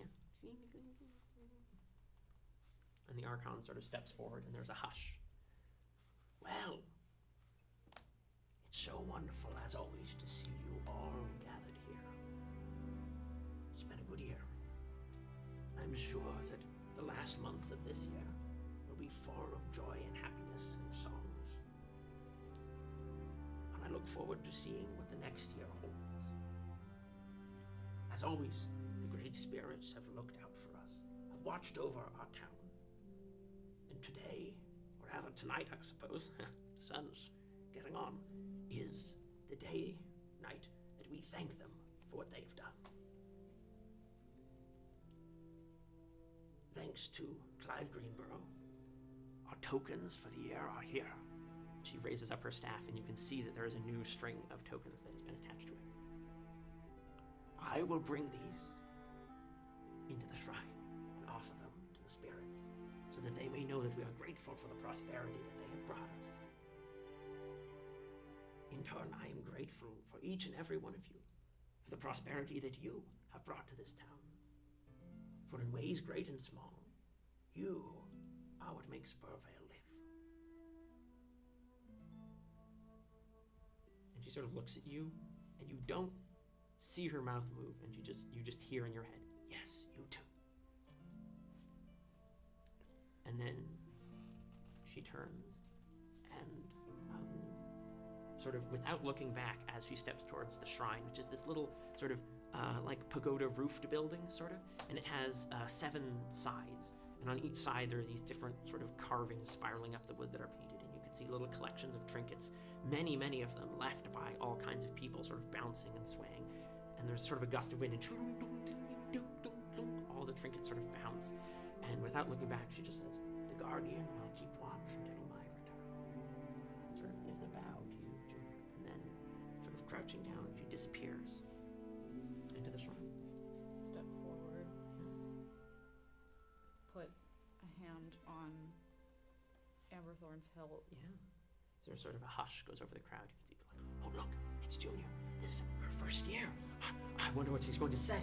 And you can see like people are sort of moving forward, and you just see like Corey Barkmont is just like with his big beaver teeth, just giving you a big nod of encouragement. Turn around and look out at everyone.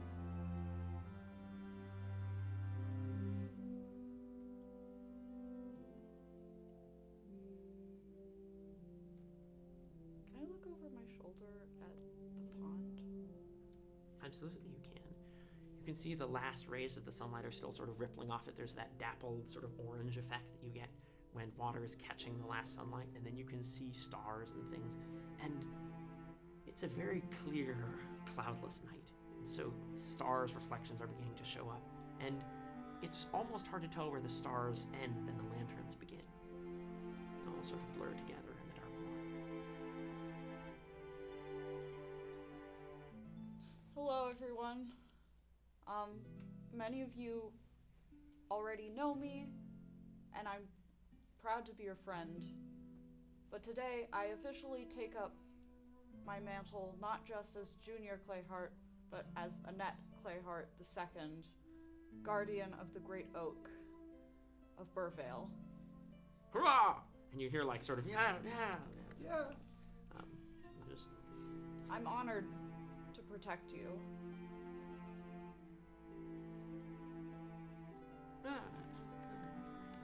And I think she sort of loses her confidence and stumbles a little bit, can't breathe, and just ends up standing there, Right. clutching this. And that's right. After a moment, you can see that Mateo Marlmont sort of comes up and he's like, We are honored to have you, Annette Clayhart II. And I look forward to us working together to ensure the safety and the prosperity of Burvale. and he offers his little paw for you to shake. Oh, come on yes, there you have it. Oh, strong arm. And he sort of gives a nod, and then people sort of, yeah. But Hugh, this kind of ceremony, there's always things going on, but there's something not right. There's too many lights in the park.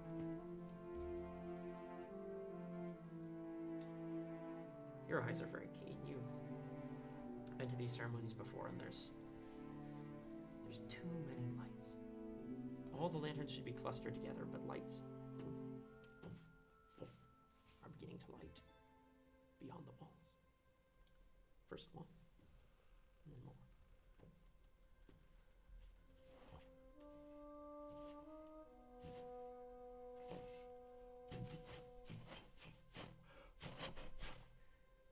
And you look out, Hugh, and you just see a ring. Hundreds of torches, of fires, have just begun appearing outside the walls.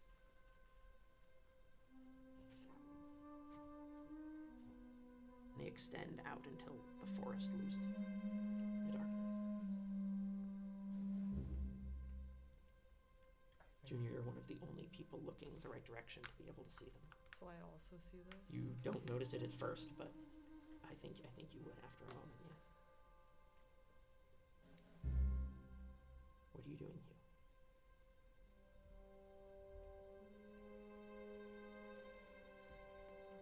Very happy to work with you, and I'm sure that we'll do lots of.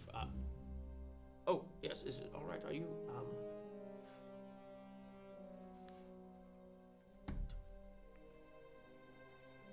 What in the name of the great spirits is that? Is everything all right? There's Were too many people? people in one place. Is everything okay? I don't. What's going on out there? I don't. And you can hear like murmurs starting to spread through the crowd. Like, what's something wrong? Something wrong?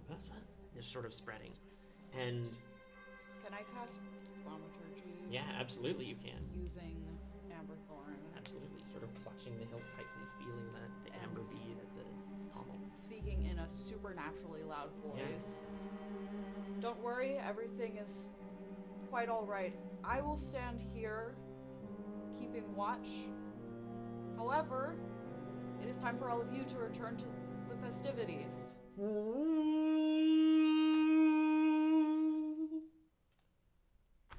You know that sound. Huh?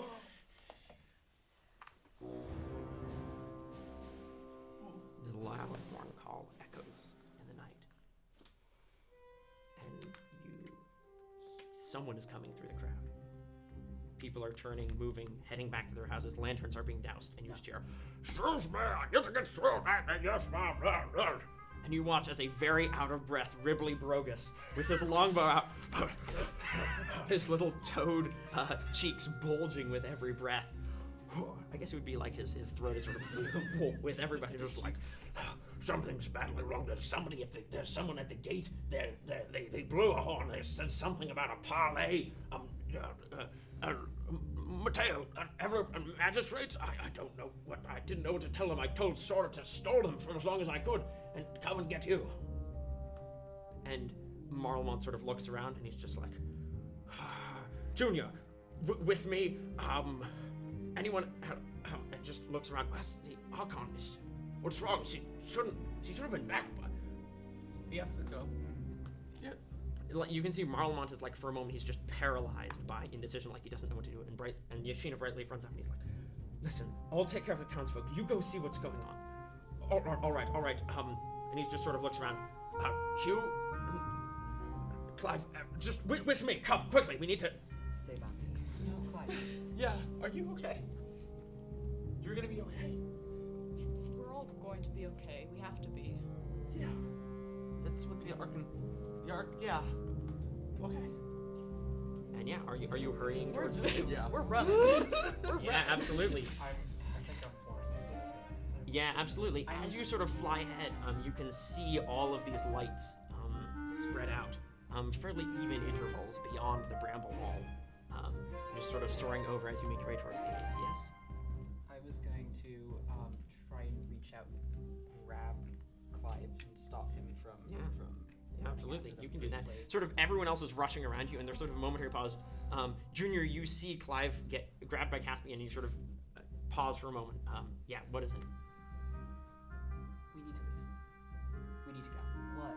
We need to leave. We need to help. What's going We on? need to go. We need to run. What's wrong? This is bad. This is bad. Well, it's not good.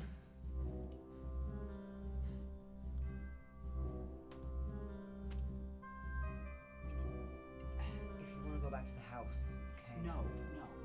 Barricade the doors. It'll be all right. With me, with me! Marlemont is running as fast as his And he little starts going towards. legs will carry him. You know, his hat flies off, and he doesn't even notice. Oh no! Thank God. And run after. Yeah, absolutely. You're all following. Hugh, you're ahead of everybody else. You fly down, sort of flapping and land on the parapet above the Southgate, and you can see that Sora Pelborough, who is this small little harvest mouse with this spear and a little helmet, is just looking out in terror, like frozen. You're almost not even sure for a moment that it's her and not a statue or a trick of the light, just so solid like ice, completely pale, you know, fur and face, little whiskers just sticking out, just. Flutter down. What's happening? Follow the. You follow her pointing finger down to see that the shadows cast by all of these torches sort of stretch out into the night, but right before the gate, there's a circle of torches, each held by a tall figure. They wear armor, lacquered, wooden, large shoulder pauldrons and mantles. Some of them even have furs or things thrown over them, and big animal furs. Oh. I was like, No. These are like hunting trophies Yes. from people who have taken down coyotes and things. Oh, things that rival the size of our deities. Things that rival those, indeed. And you can see that there is sort of a ring of 4 of these figures, and at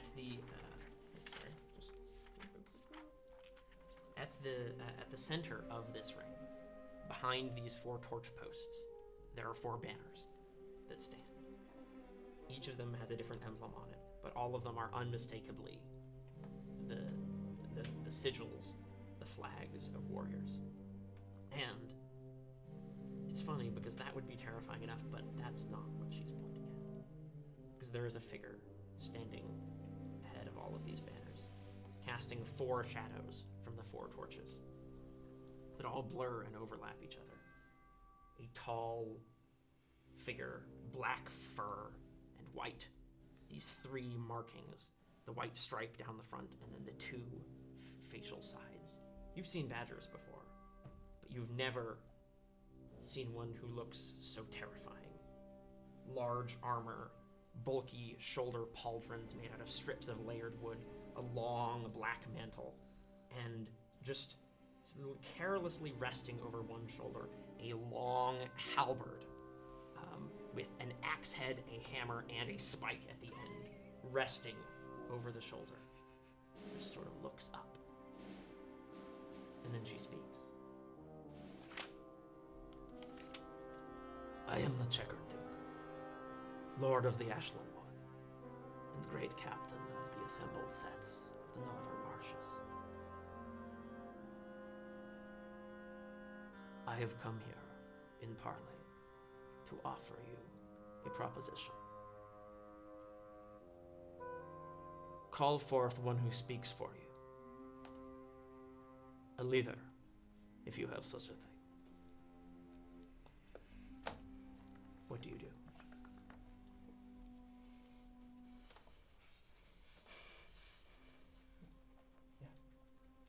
Hugh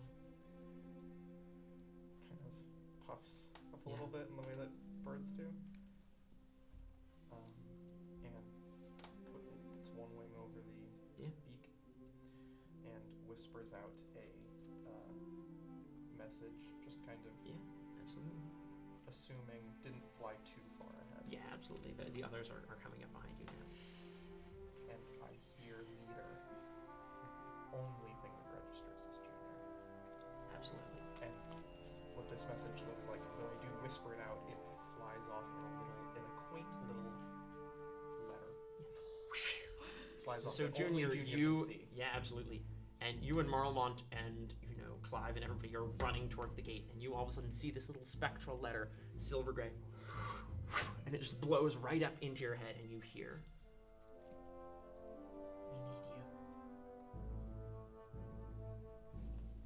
Full run, like. Absolutely. Bounding up the steps to the parapet 2 at a time, all of you following you sort of in a chaotic jumble, make your way up there. Marlemont is looking around. The Constable Sorapelbo is still frozen, pointing down, and all of you make your way up onto the gate. And the Checker Duke hasn't moved. She's still just looking up at all of you. Which one of you is the leader? And Marlemont is like,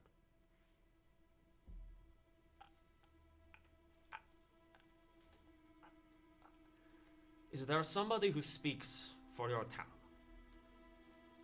Someone with whom I can negotiate? I think that's me. Hi, nice to meet you. I'm Hello. Junior. I am the Checkered Duke, Lord of the Ashland Wood, Great Captain of the assembled sets of the North Marches.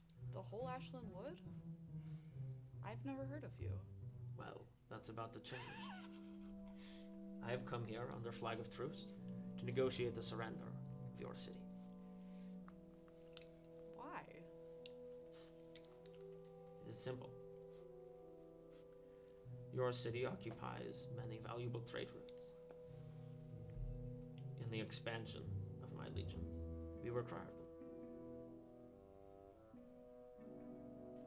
So, This is not complicated. Very little will change for you. You will accept my flag. My soldiers will move through your city. And you will continue living your lives. I'll make an insight check. Absolutely. Can I Yeah, would I everybody like to will roll do an that insight as check well. there? Okay, yeah. Yippee. I don't know. Insight check. Why not? Okay. Good.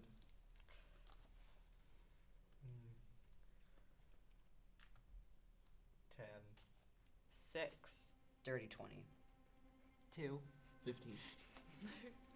I think the three of you are maybe a little bit too scared by this to really judge it. You might have your own opinions, I might have my Caspian, own but I think the two of you would sense that there is sincerity behind this, in that I think that regardless of whether or not you believe it, the Checker Duke believes that what she says is true, but there is also a threat behind that, which is what happens if you don't.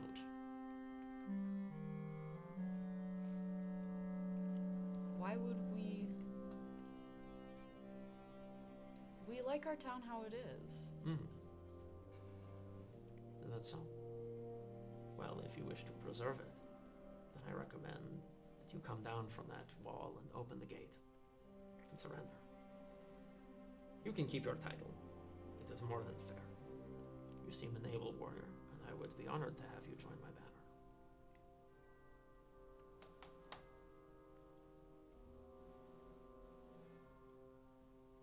Which of the great spirits do you follow? I follow the spirit that has perhaps been forgotten but will be remembered again. The spirit of unity. And? Unity does not equivocate. So I will make things very clear for you. You will surrender the city of Burvale, or I will take it from you. I'm afraid you're mistaken. Is that so? For someone who refutes duality in one aspect, you seem very keen to create it in another. She And just I will pulled- tell you now, if there is such a spirit of unity, which I would be glad to pledge myself to, it is a spirit of unity and of forging your own path. Yeah. You grab one of those inspiration coins and hand it on down. Not with the knuckle that's been in my. Very good. The Checker Duke looks up at you for a moment, lifts the lantern that she's been carrying in the other hand, sort of. And I think it's so soft that Hugh, you would be the only person to hear it. There's the faint sound of a pin falling out of it. Beep.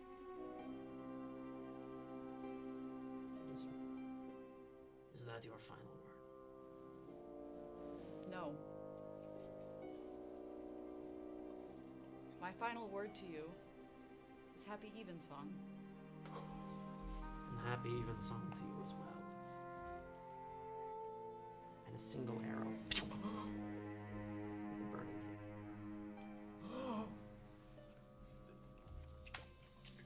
And lands somewhere inside the town. And then the ground shakes. And you begin to hear sounds of fighting. Screams. Not from the walls, the ramparts, but from burrows, but from below the city. And in that same moment, Hugh, you realize there's torch posts. You're not casting shadows, the shadows of soldiers. Because the Checker Duke's army isn't outside the walls of the building. It's inside. And that's where we're heading.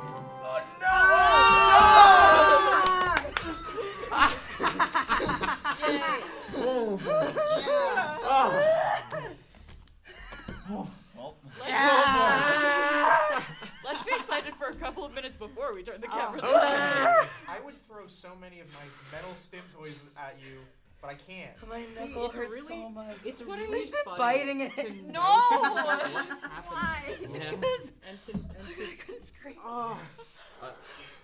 you did this. You're a spy. You did this. Hi.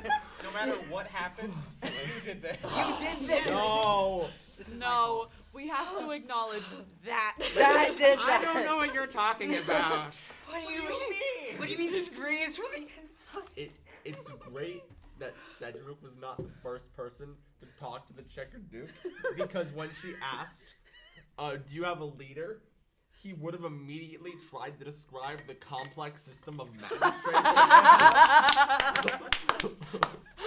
Oh, I'm kind of sad that didn't happen. Well, you see, boy.